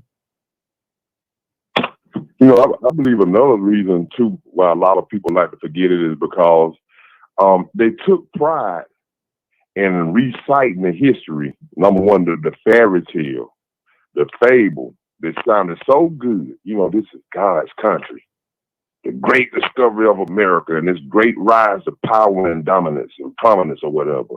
And so, you know, we were taught to take this story and take all the good that they tell and be proud of it. And then when you take tests and you pass these tests because you learn this history, that means you know about this proud history. Not only do you know about it, but you embrace it because I'm from America. Mm-hmm. But you still forget to look at the pictures and the illustrations, and none of these people look like you. They're standing up holding the American flag on the boats going across the river to fight on the Delaware and this and that, man. I mean, none of them look like you. But see, we had to conform. Mm-hmm. Because if we didn't conform, we would not be considered smart or successful or intelligent. So now here it is when we have to go back and learn all this other stuff. It sort of hurts to know that you drunk the Kool-Aid. Mm-hmm. I bought this and I was proud of this and I went around the world and then went all these different places talking about I'm proud to be an American. And when I stood up and saluted the flag and said my pledge of allegiance, I screamed it. But now I'm sitting up and looking at this and I'm finding out more and more. And I'm like, man, I shouldn't have been too proud of this. Mm-hmm. Mm-hmm. So nobody likes to find out that they've been a fool. Exactly. That they support or embrace the fool or embrace something that was against them. Nobody likes feeling like they've been deceived. So now it's harder for people to acknowledge that. It's hurtful. It's very painful for them to go back and see this and be like, well, wait a minute, man. This is a part of my heritage. Rico, let me ask you a question. The part that they left out. let me Go ask, ahead. let me ask you a question real quick. And how and this I'm changing up while staying the same. But how many warriors, how many absolute warriors are there at the bottom of that Atlantic Ocean that selected to jump overboard to their demise? Too many. I mean, you know, the numbers probably would never be counted unless they had a roll and kept a count of people that they lost on the way. I mean, but they'll never reveal that. If they did know it. I mean, because think about all the other things they didn't want to reveal. I mean, think about they wanted to hide the slave ship down in Africa time. They tried to burn it. Yeah. You know, and you know what's really crazy about that is that the family of the descendants of that man that was still trading those slaves, they are filthy rich down there. Yeah. In Mobile. Filthy rich. And they are so in behind the curtains. You know, there's like, you know, people don't really know who they are. They've been married and certain daughters' last names have changed, and so all of a sudden now the last name doesn't relate to the person that did this, but the money is still there. That generational wealth. Yep. Exactly. And they work so much more now than they were then. And they don't even want to address it. Hey, Raheem. Yes. Rico just said something so powerful. Your question was on point because there is a known fact. I did this for a show that I was on, and I studied it. There is a known fact that after 1833, which was the abolishment of the transportation of slaves into American sea, right? It's a known fact that slave, I forget what they used to call them. Rico, help me out. What they used to call them when they used to be with the transporters. They had a name for them. Oh my God, I can't remember what it is. But anyway, they were slave traders. They're slave traders, wasn't they? The traders, yeah. So what would happen is, so let's say all of us had our money on a ship, right? And we owned the ship. We all worked the ship, right? And we had a lot of, let's say, 250 slaves, right? And we coming across the water, there were trackers on the American side and on the British side that was in the water specifically to catch slave traders, right? So what would happen is if they spotted a ship, a British or American ship, that they knew was a hunter ship, that means they hunt down these traders and they take the slaves off the ship, right? They would automatically, in some cases, in most cases, they would set dynamite to the ship. They would chain all the slaves in, right? In the bows of the ship, they would set dynamite to the ship, but before they set it, they would lower their rafts. They would lower the rafts, get on the rafts, set the dynamite to the ship. So by the time the British and or American ship that's there to police the water, the ship done blew up and sank. The only reason that they was able to find out that these folks were slave traders or this, that, and the third is the captain would have a ship's manifest. And they found out exactly what was going on because once they caught them on the rafts, eventually somebody would investigate and, you know what I mean, call folks into question or search them and find the ship's manifest. And on the ship's manifest, it would basically annotate slave. Some of the manifests didn't say human being. They had code words on it, but they had figured out what the code words was. So they knew, no, y'all wasn't bringing goods like silks and this, that, and the third. Y'all had people on that ship. So that is a proven fact. That's not fiction. That is a proven fact. That, and lastly, what they would do was they would always have a big boulder on the ship. The big boulder had the chain wrapped around it and locked in. The boulder would work as an anchor, right? So if the British or the American patrol is coming, the chain would run to every single slave that's chained in by the ankle, right?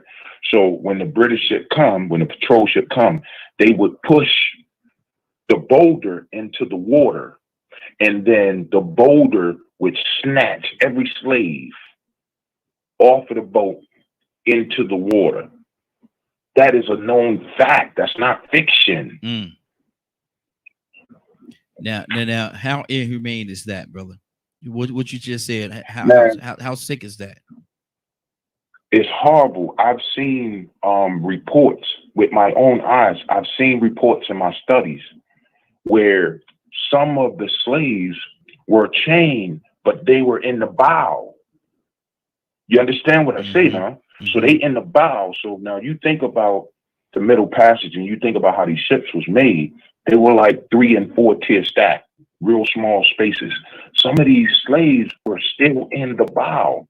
So when the thing pulled them, it pulled them from the so-called bed that they was laying in, through the bottom of the bow, up the stairs, right off into the water. So by the time they got upstairs and to the plank, there was anything from arms broken, legs broken, busted head. Man, it was horrible.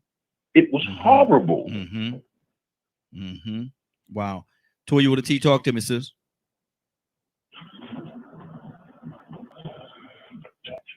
I mean, hey, that time of life shows you a repeated savagery of humanity. I mean, the pharaohs and the Egyptians kind of had that same thing going on from way back. You know what I'm saying? How humanity has the capability of being. So we got to focus on the spirit of it. We can't get too deflected on the racism part of it, because then we're still reflecting on just white on black. But we need to attack this black on black slavery too.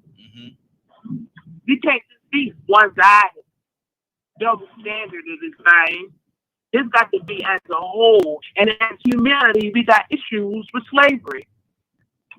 As human beings, we got issues with being willing to commit tragic crimes against our fellow humans for money and prestige and power.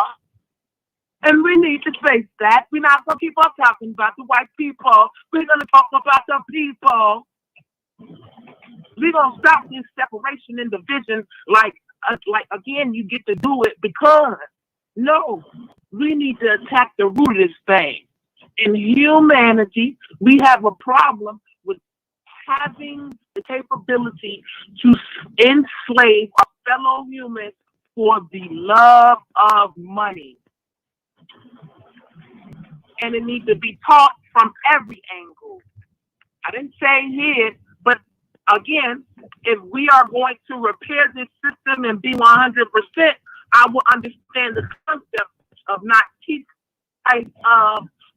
savagery in a school or day setting to children who have an opportunity to take these spirits at young ages and run with it and become these monsters. Because every time we divide white from black, we divide me from my point of view of slavery, and we all do it, right? All of us don't kill folks, but we don't understand that we got faithful people who will do anything for us, just like a slave. Gary, if you're in the building, would you get the way to call it 257? They want to be taught, and they, still have the mindset of slaves, and we still don't get it, and sometimes we abuse it, no matter how large or small. So we got to really focus on this thing from a humanity aspect, because this is something that I think we crave as humans, and then we put it on different scales and levels, and then want to make it seem like, oh, this is something that they do, but we don't do. But in actuality, we all doing the same thing, trying to point the finger at somebody else and still not getting to the root of what's really going on. But are we wrong? But no, the fact still. Are we wrong at recognizing a wrong that has been done and perpetrated throughout the society for a long time?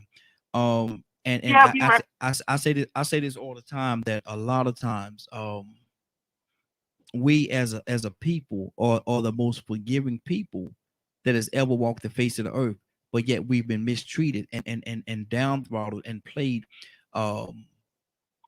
beneath everybody else for so long. Are we supposed to turn a blind eye and also act like this is something that has not happened? Are we supposed to do that, or how do we deal with that part of it? That's the question that you're asking? Yes.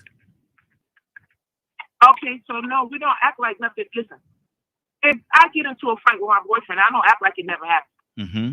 If we gonna move past, we got to be able to talk about it for one, but it needs to be unacceptable. My mama and daddy don't get to be able to beat or kill me, but then I get mad when a cop or somebody else do. It needs to be unacceptable across the board. Mm-hmm. If at our house we're not gonna serve the Lord, we're not gonna do none of it. We don't get to pick and choose because we don't understand how these sins grow. So not that we not paid attention, but after you seek healthy counsel, they have you talk about it. They have you bring about it so you don't have to revisit those feelings. They have you understand why it went down in the first place. And we know all that in 2021. The fact of the matter is we keep doing it. I've been we trying. keep having babies. You know, we keep committing crimes. We keep not saving money. We keep buying the name brands. You know what I'm saying? There's so many things that bind us and enslave us, and we know it, and we keep doing it. But I've been trying, and along the line of dealing with the conversation, having the conversation, having the verbiage, I've been trying for about a year, a good year, maybe year and a half, to do have a conversation where I bring both my Black, white, Latino, all us together and sit at the table together and have a conversation. What divides us? What is the divide? And you'll be amazed at how difficult it is just to get the people at the table to have a conversation. People just don't want to talk about it to you. People just don't want to talk about it. They don't want to deal with the reality that there is a divide there. They don't want to deal with it. That goes into what Rico said, Raheem. It's funny you say that because Rico put the nail on the wood and you just hit it with the hammer. One stroke, took it all the way in. You ain't even got to hit it no more. You can move on to the next nailing spot. That goes with the idea of people don't want to talk about it because they're embarrassed. Yeah. Now I get what T. I get exactly what T's saying. I get exactly what T's saying. To me, the way I process what she's saying is she's talking about what we need to be doing once we get to the end of the tunnel. And I get that. She is absolutely right. She's absolutely right. Right now, we are in the tunnel. We very close to the light, though. We damn near there. If the right moves are not made, we're going to be pushed back deeper into the tunnel. But right now, we're in that process where we're in the tunnel. Almost at the light. We're almost at the end of the tunnel, and all of a sudden, somebody done put a stick of dynamite to blow up the wall. Well, we need to hold up this process. I get what she's saying.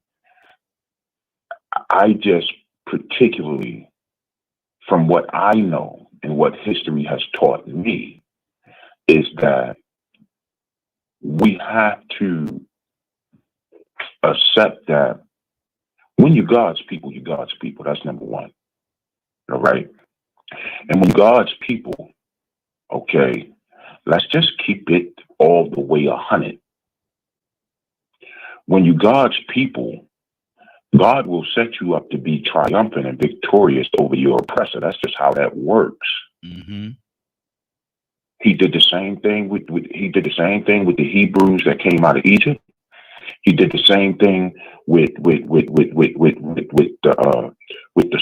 so-called Jews/Hebrews that fought with David. He did the same thing against the I forget what they called. I want to say the Galatians or something like that, but they was the giants. He's shown you repeatedly that this would happen, and he also told you in I believe it's Genesis that these chains will be broken in 400 years. We have to understand that there's certain things that God has laid out to us to tell us why we are doing exactly what we are doing. Why are we murdering each other? Why are we beating each other? Why are we robbing each other? God has laid out other things other than the Bible. The Bible is just that's the end all to be all. That's your reference. That's your final reference point. That's your how. Everything else God has laid out has given you the what and the why. If you read, I would implore people that after we had this conversation, don't just blow it off. Go and bring up the Willie Lynch letter. Go and bring it up. It'll tell you why black folks is killing black folks. It'll tell you why black females is stabbing other black females in the back. It'll tell you why black males is stabbing other black males in the back. It'll tell you why white males and white females, if they have bought into the system, it will tell you exactly why they bought into the system. Mm-hmm. Every time I read it, the first thing I say to myself is, this had to come from God. Yeah, it was a man who wrote it. It was a man who said it. But this had to come from God. Mm-hmm. And then if you in the numbers, right? If you in the numbers, we know that the number 21 will always reveal tragedy and triumph. The words specifically say, I stand here in the year of our Lord 1712 on this day of December 12th. Well, turn 12 around. Mm-hmm. Here's the triumph though. I stand here in the year of our Lord, this year of 1712. How many disciples was there, Raheem? 12. On this day, December 12th. How many disciples were there, Raheem? 12. Mm-hmm. See, God will lay it out for you. You just got to be willing to face it and accept it. And until Toya said something yesterday that stuck in my heart and that will always stick in my heart, and it actually convicted me. When she spoke about telling our children the truth. Mm-hmm. I stand on that right now. I stand on that right now, specifically because that truth that these kids must know. I tell my kids, hey, listen here, let me tell y'all something. Our ancestry goes all the way back to Abraham. We go all the way back to Abraham. Our ancestry goes all the way back to Jericho. Don't get it twisted. Don't get it twisted. The Bible clearly tells you that Moses was a Negro. It tells you he was a Negro. The Bible clearly tells us that Solomon was a Negro. It clearly tells you that. If you research Solomon mama, Negro. It clearly tells us that. So we gotta start to put out how they did this thing, because that is the exit from the rabbit hole. Mm-hmm. Good deal. Let's go to Toussaint. Toussaint, what's on your heart, brother? I'm just listening, and you know how you hear a lot of stuff and a lot of information, and your mind just goes. Yeah, exactly. That's what.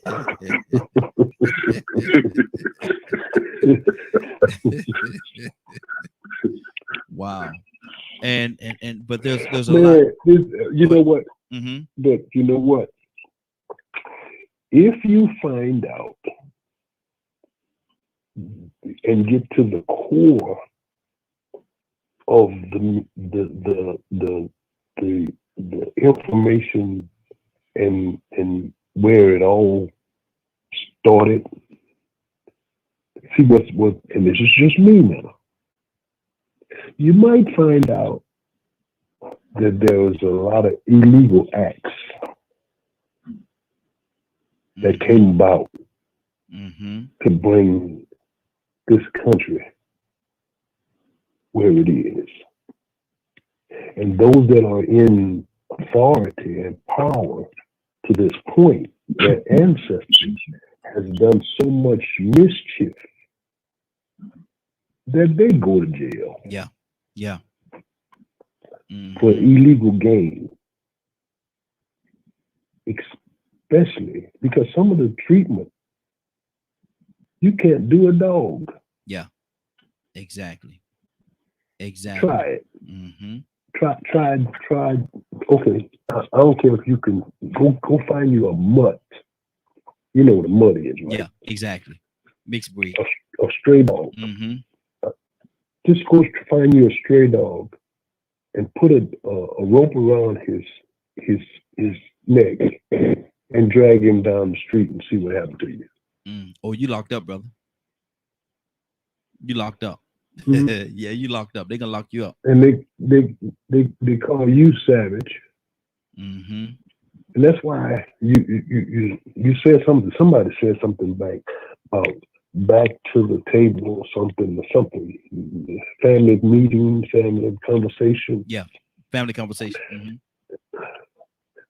We need to get to the point where we grab our children and sit down, and our grandchildren. Some of us just about ready to have great grandchildren. I know I better not, but I'm just saying. Okay.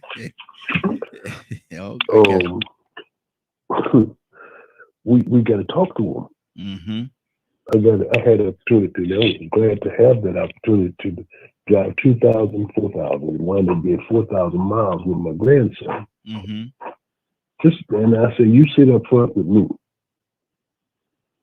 so that we can have a talk. We can talk about some things, because we just let them grow up, and this is not a bad word, ignorant. Yeah. About a thing. Mm-hmm. It's amazing. I looked it up and I said, how is it that even something small, not something small, but something like the Louisiana Purchase was purchased from the French?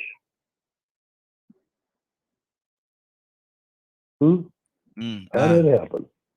Wow. See, you opening up a whole, you just poured the top off a whole different can, a case of cans right there. But hold on, let me do this, because I want to be mindful of people's time. We got another caller from the 805 area code. 805 area code. What's your name? Where you calling from?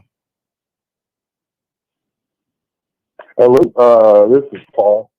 Hey, Paul. California. Yeah. Hey, Paul. How you doing? Nice to talk to you. I'm okay. So yeah, great conversation, but you asked the question about why is it so hard to get people of different backgrounds to come together and talk. Mm-hmm. And it's because this stuff's painful for people, and I don't want to say the wrong thing, and people are going to take it the wrong way. No. And misunderstand me. Let me say this to you, Paul. Kind of stuff. Let me say this to you, Paul. Be transparent, brother. Be transparent, because that's one of the things right there. We have to have the conversations, and we have to be transparent and talk. That's what I'm trying. That's what this conversation I'm trying to have. So yeah, be transparent, brother. What's on your heart? Mm-hmm. Yeah. Well, I mean, okay. So first of all, I'm an anti-racist educator myself, but that means different things to different people. To some people, that means like a real radical agenda that is about blaming white people for every evil that exists in the world, and putting things in an oversimplified frame, and it confuses people. And look, I absolutely the founders of this country did some horrible things, and reparations are due 100% and all that. But it's like, things need to be age appropriate. Do you want a 10-year-old little kid hearing the worst part of American history? What is that going to do to his mind? I mean, that's all I'm saying. To Kurt's point, he made a great point about celebrating the best part of Black history. Mm-hmm. And I think that's a big part of education. You can't just focus on the negative. You have to focus on the positive as well. Mm-hmm. Mm-hmm. Wow. See, that's the part. And what I'm gonna do, I'm gonna go to some other people, but I want to address what you said as well. But Rico, what's on your heart, brother?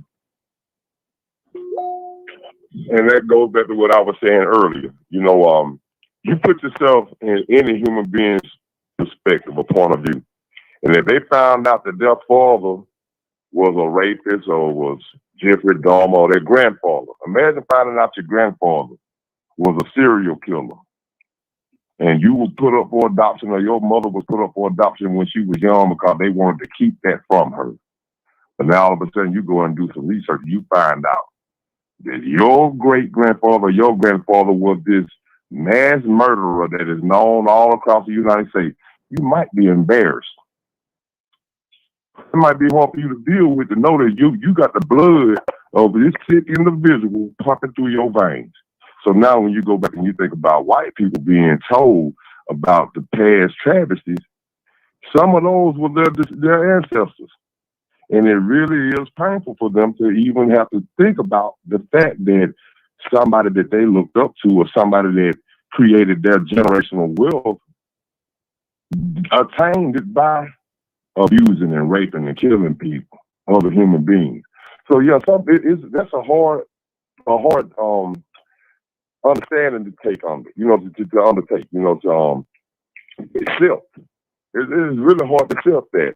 Who likes to accept the fact that their children are pedophiles, you know, or serial killers? So that's hard to accept that kind of history. But I heard what Toya was saying earlier, and you know, I found myself in situations plenty of times thinking the same thing. Man, I can't even educate my people and try to wake them up or try to fight this racist system because I got to fight my own people. Mm-hmm. So now here it is. We got issues we got to address within our own community about dysfunctional behavior, things that I've been walking around seeing, and I'm like, man, wait a minute, why we do this? Why we do that? This don't make no sense to me. But then as I start tracing where that behavior came from, guess what it leads back to? Lack of access to logical, healthy information. Healthy access just to survival. That's where it came from. See, when you have been taught to conform into a dysfunctional belief system, you have been taught to conform and believe that you come from less quality people. That might be something that you want to forget too. And you might start adapting the behavior and the characters of those people that you want to be like, that are in high places. They set the standards and the guidelines of what you consider successful or smart or intelligent. Mm-hmm. You know, we might have all the money in the world and we might not bathe and we might not cook. And we might have all y'all slaves come in here and cook and titty feed our babies and everything. But y'all low class and we high class. So now here it is, when you got things that you're supposed to be living by just as human beings, morals that you're supposed to live by. But somebody has told you, well, you know what, it benefits you to become savage. It benefits you to be violent. It benefits you to be a bully. It benefits you to put your foot down on somebody's back when they're down. You know when they say when somebody's down, you lift them up. No, it's better to put your foot on their back. Keep them down. Look out for yourself. Dog eat dog world. So now I sit back and look at that and I say, well, you know what? I got to come back to this mindset that they instilled in us because we adapted and accepted it as that's the way things go. Mm-hmm. That's how it is. That's the way of life. That's how you're supposed to move. Well, really and truly, we are out of order all the way around in this country. Mm-hmm. And as long as we black people continue to participate and embrace it and love this history, go out here and celebrate it. I mean, man, just think about it. Texas got the nerve to say that they don't want to teach a certain history, but history shows that they didn't even want to acknowledge the slaves were being released. It wouldn't be a Juneteenth if it wasn't for them fools. Yeah, exactly. Let me do this. We wouldn't even have a Juneteenth if it wasn't for them, but now all of a sudden we want to leave this part of history out. Well, y'all got a habit of doing that. Right about now, what Texas thinks shouldn't matter. Exactly. They've been dysfunctional. Absolutely. Let me do this. I want to pull some more people in the conversation. And Paul, stay with us, brother. But Kurt, what's on your heart, brother? What do you think about Paul's stance? And I love the fact that the brother called in, man. I love that, man. I applaud him for calling in and having this conversation with us, man. I really do. What's on your heart, Kurt? Well, first off, to the brother Paul, let me say this. I love what you're doing, and I applaud Absolutely. your attempt. Absolutely. At the end of the day, you are my brother, and I am my brother's keeper. Yes, sir. Yes, sir. At the end of the day, you are a derivative of me, and my people. So I really respect that. What bothers me is that people like Paul in certain communities get shunned. They work to shut his mouth because he's not he's trying. It sounds like he's trying his best to find that middle ground, and he's a good guy, and he come across as a good guy, as a good person, but go ahead, Kurt. He seemed like a good person, man. Yeah, and he's trying to find that middle ground to teach what is true and genuine, and not teach it to a point that it is traumatizing. And I applaud that effort. I really do, and I wish you the best. Raheem has my numbers. If you want to give me a call, maybe bounce some ideas as to how it can be taught, I would be more than happy to help you. It sounds like he should, or if he has the chance, may want to reach out to that girl down there in DeKalb County, that county representative who was the only one to stand up and say, no, we need to teach certain things in history classes. Even if you made it an option, it don't have to be a mandatory option. When I was in high school, you was mandatory to take you had to pass 3 history classes in order to get your diploma. Right? In terms of history, you had to take 3 history classes. Well, it was mandatory that you took American government, American government, U.S. history, and European history. Okay, well, do it like college. You need 3 history classes. These are the classes that's offered. At least put the option on the table. Yeah, you don't have to teach it in middle school. You can wait till they get to high school, because what's going to happen, and I've seen this with my own eyes, Raheem. When I got to college, luckily I didn't stay in college when I first graduated high school, because I had already enlisted, right? So when I got out of the Army, my whole initiative was, I need to be enrolled in college. I'm going back to school. So when I got back to school, I was a non-traditional student at 27 years old, full-time student, right? When I transferred from the HBCU and went to a multicultural university, right? I saw where kids honestly were saying to professors in the middle of class, why we was not taught this in high school. This is too much for me right now, because like Rico said, everything that they had been instructed all of their lives from K through 12, they found out was a lie. And now they're young adults with some form of morals and understanding. So I've seen the reverse of what Paul is talking about too, to where the population is saying, we should have learned this in high school. Exactly. Let me do this. I want to get as much. We got another caller just called in. I want to get as many people. Everybody, give me your quick version. Keep it around 3 minutes or less if you can, because I want to be able to pull as many people into the conversation as I can. But let me do this right here. I'm gonna go to my caller, but right now I want to go to Donald Toussaint. Donald, what's on your heart? No, man, it's interesting. Some good conversation. I think we where we need to be. I'm gonna just listen in. Okay. I think that we good. I'm good. Okay. I'm great to go to my next caller, but I want to go back to Paul right now. Paul, what's on your heart, brother? Oh, okay. Thanks. Yeah, this has got to be my last comment because I got to get ready for work. Yeah, I definitely would love to talk to Kurt and I mean, Rico, great. So many great people on this program.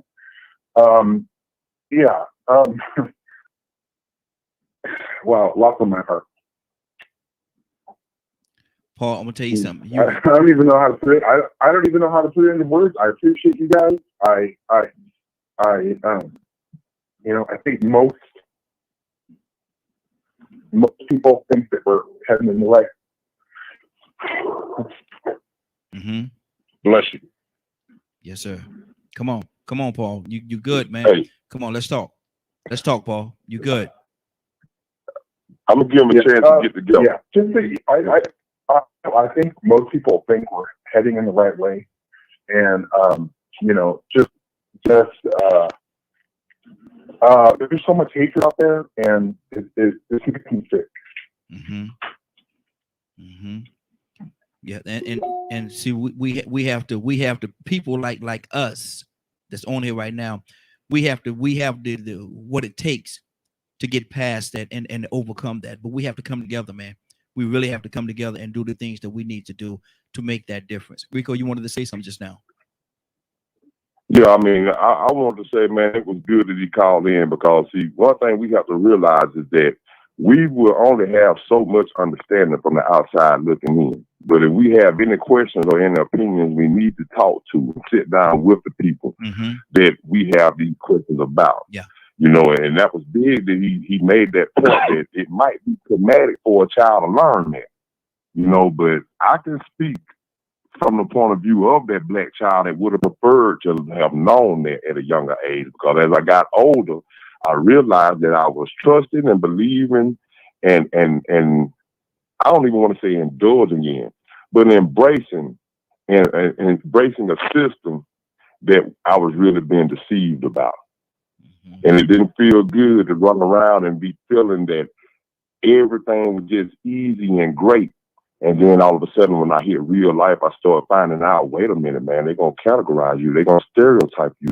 They taught you the system of classification, but you thought this was just something about animals. But now you knowing all this real history, and, it would have been better for me to know, because I probably would have focused a lot more.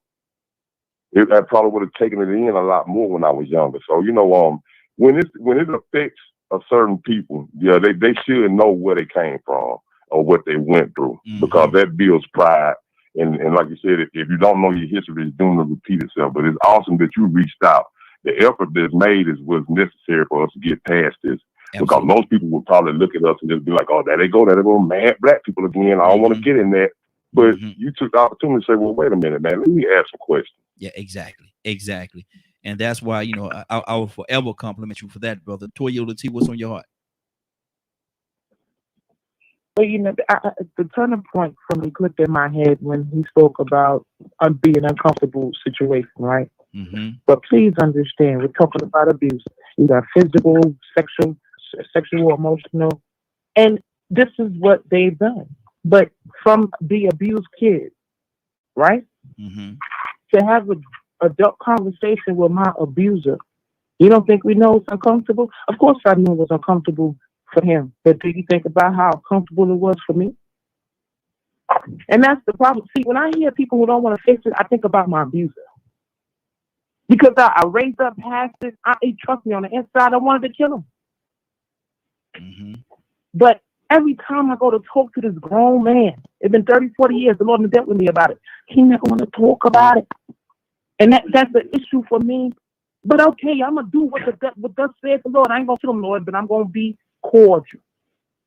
Of course, it's uncomfortable, but the abusers is always so. This is how I know we not ready to rectify the problem, because you not ready to sit in the abuse that I've already endured. They not ready to sit in the abuse that people already endured. We're not asking you to go through it. We're asking you to simply face the abuse you've caused me. We already been over it. We kept on moving forward. And it's shifted and it's still here, but we don't want to talk about it because it's uncomfortable. What about the uncomfortability about the abuse? And that's why God is rectifying us right now. We don't have to sit down and talk about it. We already know what happened with the Pharaoh. The Pharaoh didn't want to talk about it with the Lord. The Lord told him, stop, let my people go. But nah, this is America. We still got to do we still got to keep them enslaved to the minimum wages and the police brutality. And nah, we're not going to, whoever color. This ain't nothing about color. Toronto wiping people out. It don't matter nothing about color. Whoever don't want to sit down and face their abuse, America,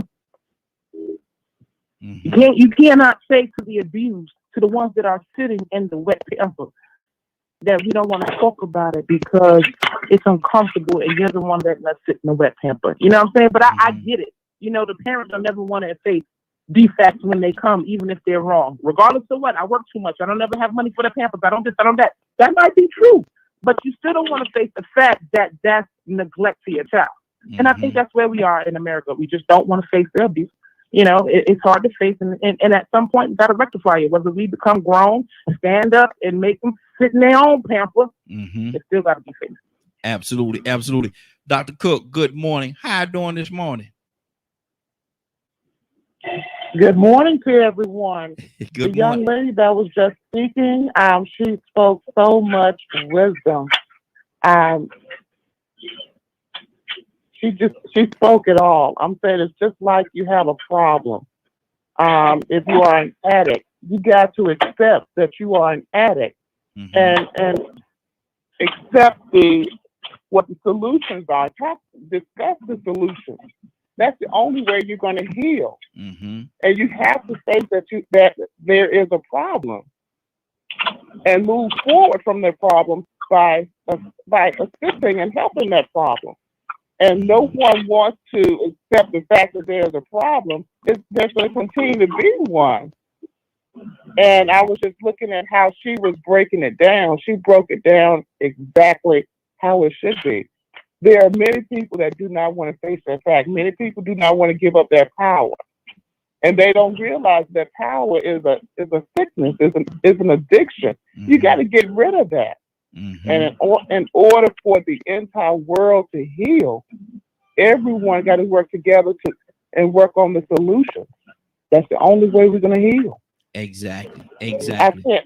I can't say that the exact words for that scripture, but basically, in order for our land to heal, everyone, I believe everyone got to participate in that process. We got to come together and we got to relinquish that evil and move forward. That is the only way our land will heal, is we basically stop practicing those evil doings.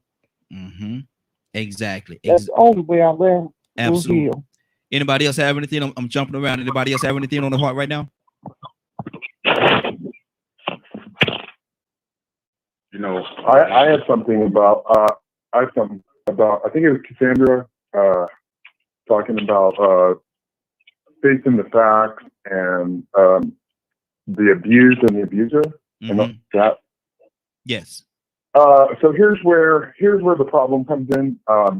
You know, I've seen all these videos on YouTube of teachers who either they start to bring in their personal politics into the classroom, and you know they start making judgments, and either they have like a far right point of view and say, oh well, what about the black people? You know, you guys are like, they just have these grievances against black people, and they'll bring that into the classroom.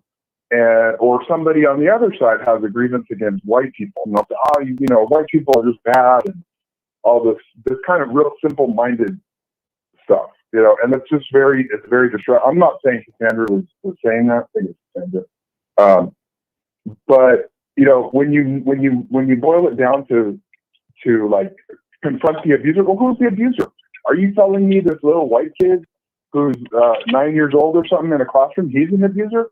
No, okay, his family, maybe he benefited indirectly from systemic racism, slavery, and all these things. Okay, sure, absolutely. But you know, that is not the person you need to confront. The person you need to confront is the power structures in our society. So you know, we need things like Medicare for all. We need things like better educational systems. We need things like affordable housing. And things that are going to actually improve people's lives. That's who you confront. The problem is, like, as a teacher, I've seen other teachers do this. They bring their politics into the classroom. It doesn't belong there. Yes, history belongs there. Yes, all of these complicated, difficult histories belong there. But you got to be real careful, because it can drive people in the wrong way. We already have enough hate in this country. We don't need any more. And it's coming from all sides. And, you know, that's what I've been trying to work on writing about. I'm a multiracial person myself, so I have sort of a dog in this fight. You know, it's like trying to build like the moderate points of view that we can all agree on. You know, people on this call I hear so much wisdom because like they're not going into these extreme points of view. They're saying things that are reasonable and anyone can agree. So that's what I think the path forward is, you know, just listening to reasonable people. Mm-hmm. That's good. That's good. Rico, talk to me, brother.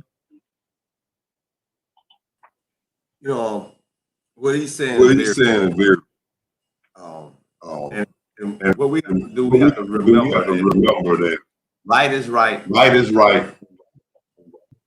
You got an echo real bad. I don't know why. Yeah, yours is skipping a little bit. Yeah, your volume is skipping a little bit on me. I don't know whether it's something with the system or what's going on. They might got us flagged, brother. But go ahead. You need me to call in? You need me to call in? No, you good. Go ahead.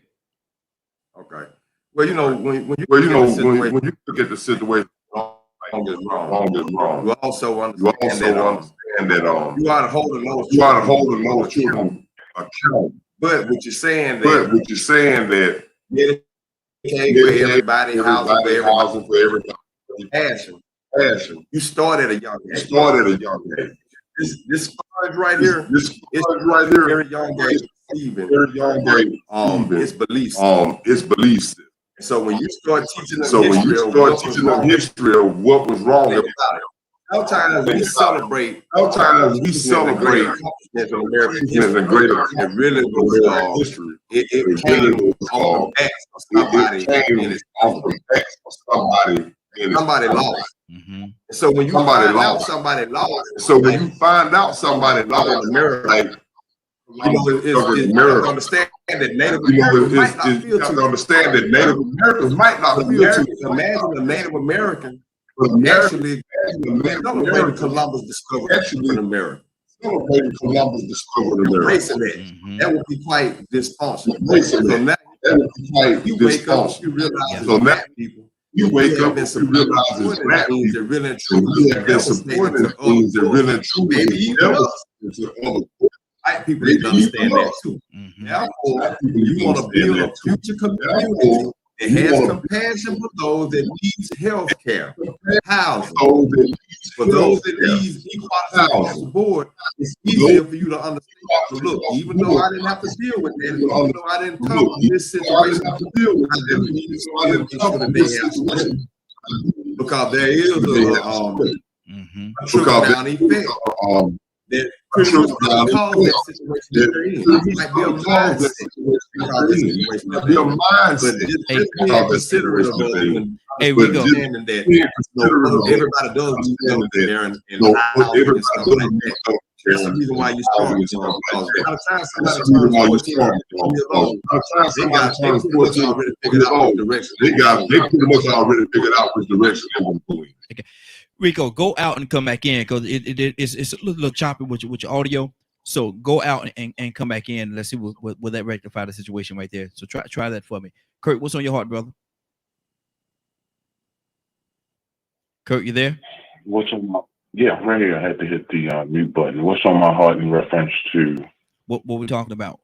Where's your heart right now, brother? There's a lot going on, and I'm loving it because we're actually having the conversation. Man, I've been wanting to have a conversation like this with a lot of people for a long time, and this is only the start. Man, we're gonna take this thing to a whole different level in the weeks to come, and so hopefully we'll get the participation that we're looking for. But right now, brother, what's on your heart?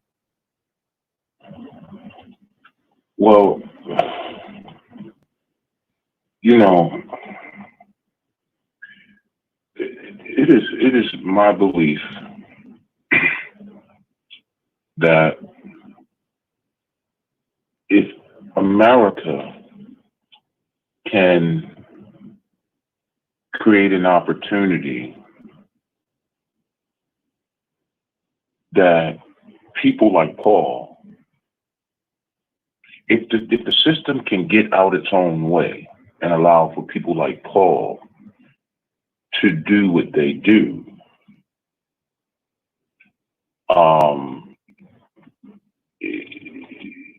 we don't have to worry about kids feeling a certain type of way or being embarrassed. We can, you know what? Let me put it like this. To teach a child, sometimes you got to use the teachings of greater men other than yourselves. And I keep thinking about what keeps going through my mind is when I was playing Dr. King, I did some research because I wanted to know, I wanted to be a little greater in detail. And there's a interview out there. No, it's a speech. I want to say it was at Stanford. And Dr. King was speaking, and he said that he was one time he was in prison in one of the southern states. I can't remember exactly which state it was. And he said the warden came into him and told him, you know, I hear what you're saying. He said, but why don't you change your method? And Dr. King said, he looked at him and said, what do you mean? And he said, well, instead of you teaching your people to protest and teaching your people to do this and speak out against the government and this and the way they're being treated, why don't you teach them to pull themselves up by the bootstraps? And King said at first it threw him aback, but then he really had to think about what this man was saying and how much ignorance was tied into it, not because he was a bad person, but because he was truly ignorant, right? And he said he looked at the man and he said to him, well, warden, how can you teach a man to pull himself up by the bootstraps if there's no boots for him to put on? And he said the warden kind of leaned back and processed that thing. And he said, well, I just think you're fighting for the wrong cause. And King told him, he said, I'll tell you what, why don't you bring me your tax returns tomorrow? And I'll show you exactly what I'm talking about. And when the warden brought his tax returns in, King said he had his guy look at his tax returns, and his guy kind of like shook his head like, Lord have mercy. And King said he looked back at the warden and said, warden, I don't mean no harm, but I think you fighting on the wrong side. So what am I saying? What I'm saying is, in order to do the things that Paul wants to do, the population that has been mistreated and lied to has to, at the very least, as children, truly understand just how their people got the boots for them to be able to lace up. Wow. And it's going to be painful. History is not roses and peaches. History on any level has always been filled with disappointment, betrayal, deception, deceit. It has always been filled with that stuff. To have a greater purpose and a greater meaning and a greater ending, we just have to be willing to face that which is inconveniently true. That's all that's on my heart, brother. That's all that's on my mind right now. Absolutely. Dr. Cook, what's on your heart, sis? Exactly what Kurt just said. We have to face that there was a very ugly history, and others basically have to face that fact as well. In the classroom, when you're teaching history, people have to realize you're not teaching your children hate. You're teaching your children that others hate it. And you're teaching them the truth as to what's going on. And as a child myself, growing up, I would have wanted the truth. I would have been able to accept the truth. And I would not have seen it as basically teaching me to hate. We need to know the truth. And other people need to understand that as well. Now, the first time that I think I mentioned it before, but I was taught my history was when I went to an HBCU. I'm saying, and one of the other universities I went to was a PWI, and I was just a number there. And I realized that after I got there that I was just a number. And that's not a good feeling. And attending an HBCU, I felt like a part of the family. They gave the truth to me. And we should not be afraid to hear the truth. And we should be taught the truth. Now, I received the truth from one of my own. And the professor is Dr. Parker. He was over the history department. And we had others in our classroom. And he basically advised them. He advised everyone, but he basically advised them as well. I'm going to teach the history. I'm going to teach you the truth. Don't take anything offensively. You're gonna hear the truth, and people appreciate it. And I'm saying you have some professors that's not of our nationality that teach history, but it comes from them in a different manner. Yeah, that's true. Until you understand the struggle, I don't feel that you may be able to teach history effectively if you don't understand that struggle. And I've heard it from several different people. And some teach it from their own perspective, and they don't teach it truthfully. Let me do this. But I appreciate. Go ahead. No, I'm sorry. Go ahead. Finish your thoughts, sis. You go ahead. I'll come back. I'll Okay. come back. I actually I was gonna go to it. We have another caller. I was gonna go to that caller because I was gonna pose a question. I think I know who the caller is. Caller, what's your name? Where you calling from? Talking, brother Pete, DKN Radio, listening, all his family. How y'all doing? Hey, doing good, brother. Good to have you this morning. And we're talking about right now. We to the point where we're talking about truth. And the whole conversation sparks around Texas trying to take slavery out of the books, and they trying to say act as if it did not exist, and say that we were indentured servants, and we could have gone back to Africa anytime we wanted to. That's where the conversation started. But right now we're talking about the truth, and Dr. Cook, she was talking about how she learned the truth. We got some background noise coming from somebody's line real bad. I don't know what it's coming from. Mute your lines for me, everybody. Okay, and we're talking about Dr. Cook. She was just saying about how the truth, and when she went to the HBCU, she was taught the truth. And I want to go just a little further with that. And Peter, I'm gonna ask you this question: is the truth the same across the board? Is one person's truth another person's truth as well? If I was taught the truth from an HBCU, and then one of my Caucasian brothers and sisters came along, would that be the same truth? Would that be their truth?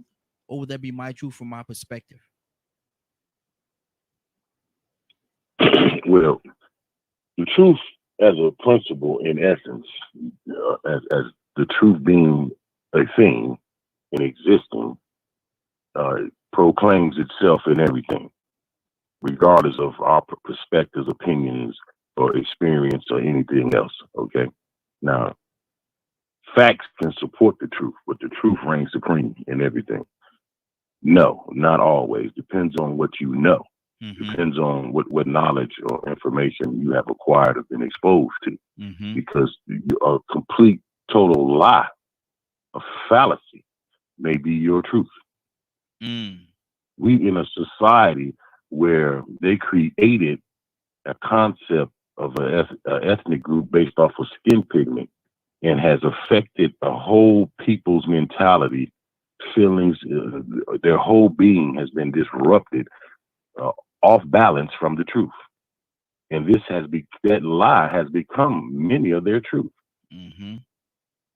So it has affected the whole society. We have a true foundation of untruth established in this society, in its establishment as a society. And that untruth has permeated a lot of the foolishness and chaos and misunderstanding.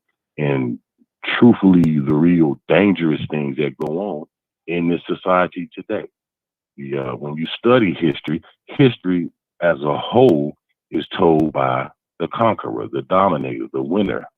Mm-hmm. That's who gets to tell history. Mm-hmm. So that's another thing that you can study it, but if you're really not getting the accurate information.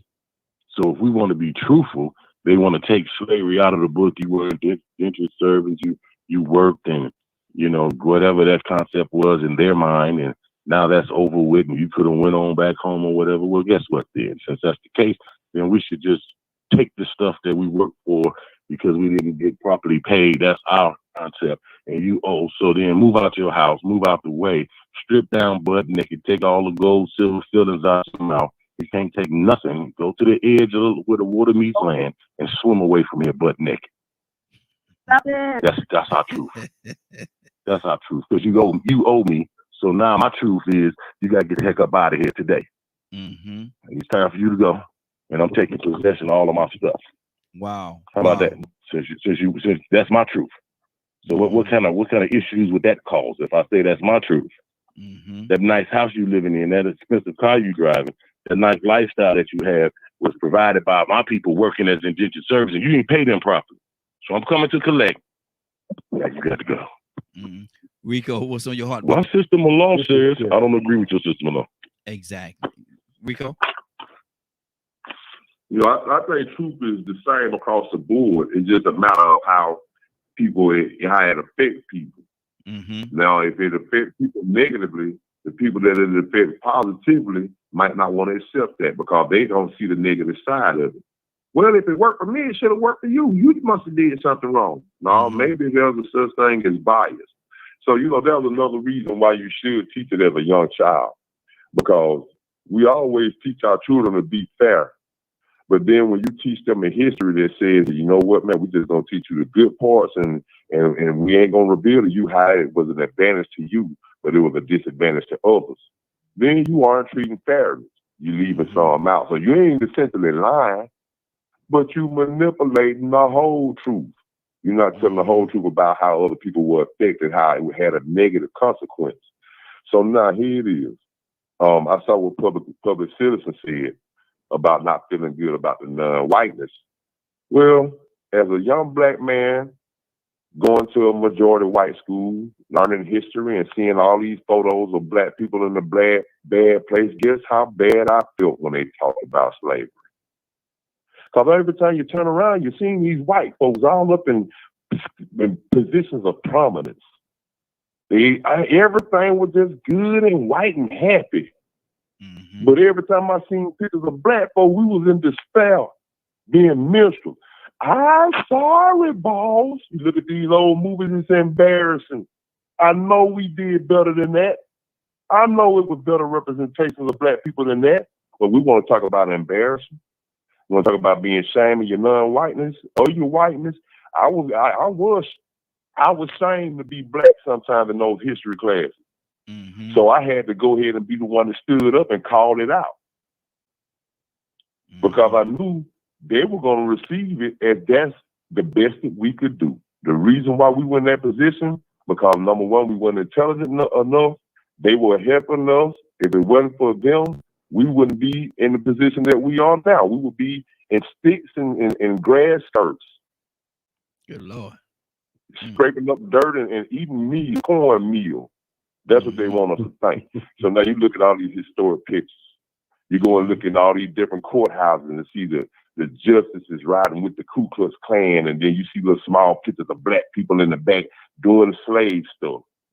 We don't see nothing about the excellent black people. We don't see nothing about. So yeah, it's important, number one, for black children to see that wasn't who we are, and then it's important for white people to see, look, your advantage painted this picture, and it wasn't right. Mm-hmm. Now you want to talk about the truth? Yeah, we're gonna talk about all this greatness, but then we're gonna talk about this black man in the background on that picture, and what his position was, and how he didn't benefit him none, and how he couldn't enjoy, celebrate none of this great accomplishment of God's country. Oh yeah, we need to teach that from the beginning. Exactly. We need to definitely teach it from the beginning for all children. We got 4 minutes. We got 4 minutes before we get out of here, man. And I'm trying to post everything people are putting. I'm trying to post it on the page, so we get a different perspective on it. So I'm posting everything. But let me go to Toya with a T. Toya, what's on your heart, sis?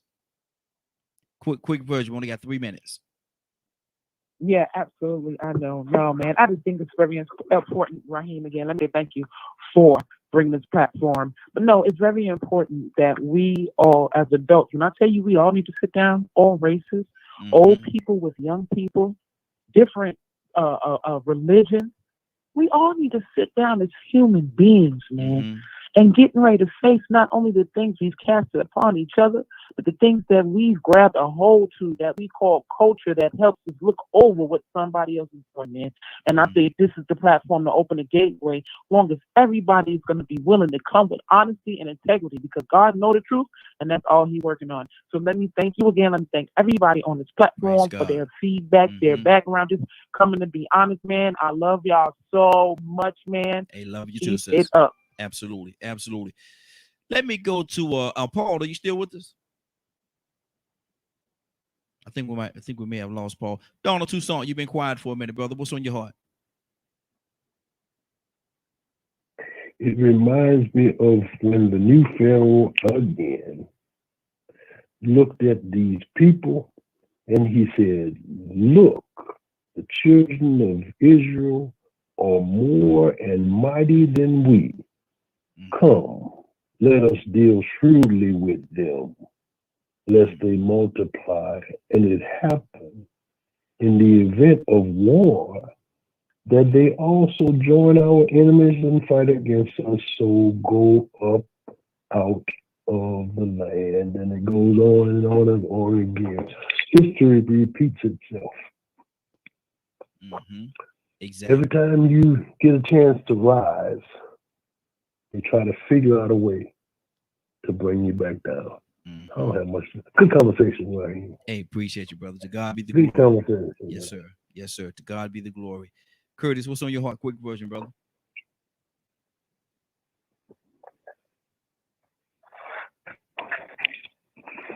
Kurt, you there? And public citizen, I just posted what you said, but I knew already, brother. Let me see. Let me go. Kurt must be on another call or something. Let me see who else. No, I'm right here. I'm sorry. I thought I hit my mute button. Okay, what's on your heart? I did not mute myself. Okay, what's on your heart, brother? Quick version is this: if you're spiritual, please understand that you're forming. The days of Ezekiel is not upon us; it is here. We waking up.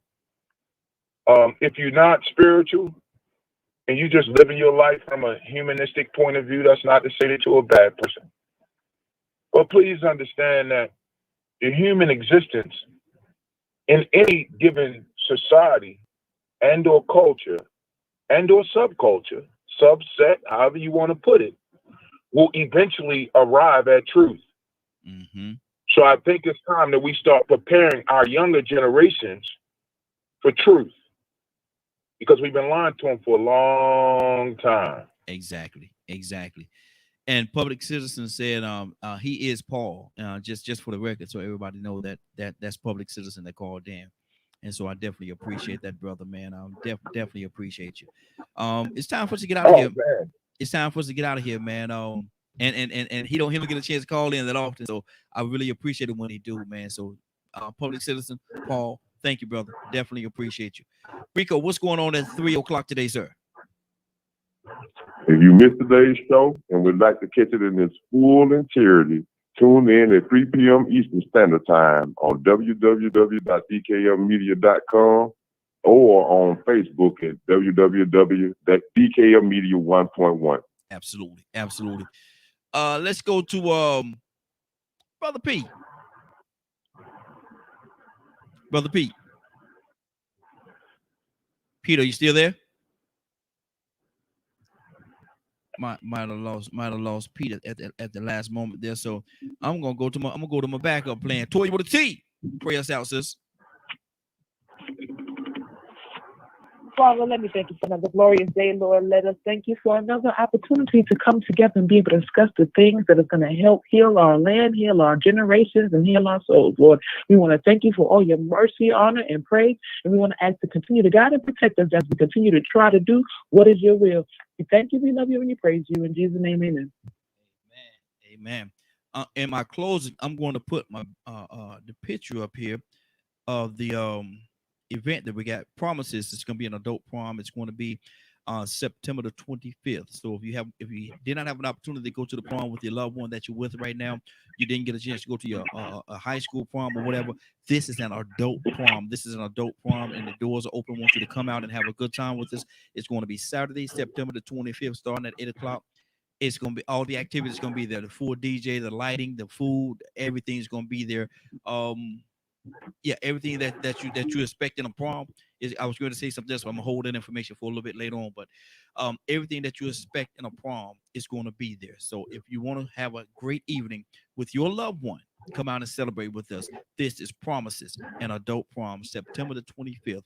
Right, well, it's gonna be at a banquet hall right here. It's gonna be in Snellville, Georgia. So if you have any questions or concerns, you want to ask any questions about this particular prom, give us a call. We love to have you here, and we love to have you as a part of it. We love to have you. Let's celebrate. Let's celebrate each other. Hey, Raheem. Yes, sir.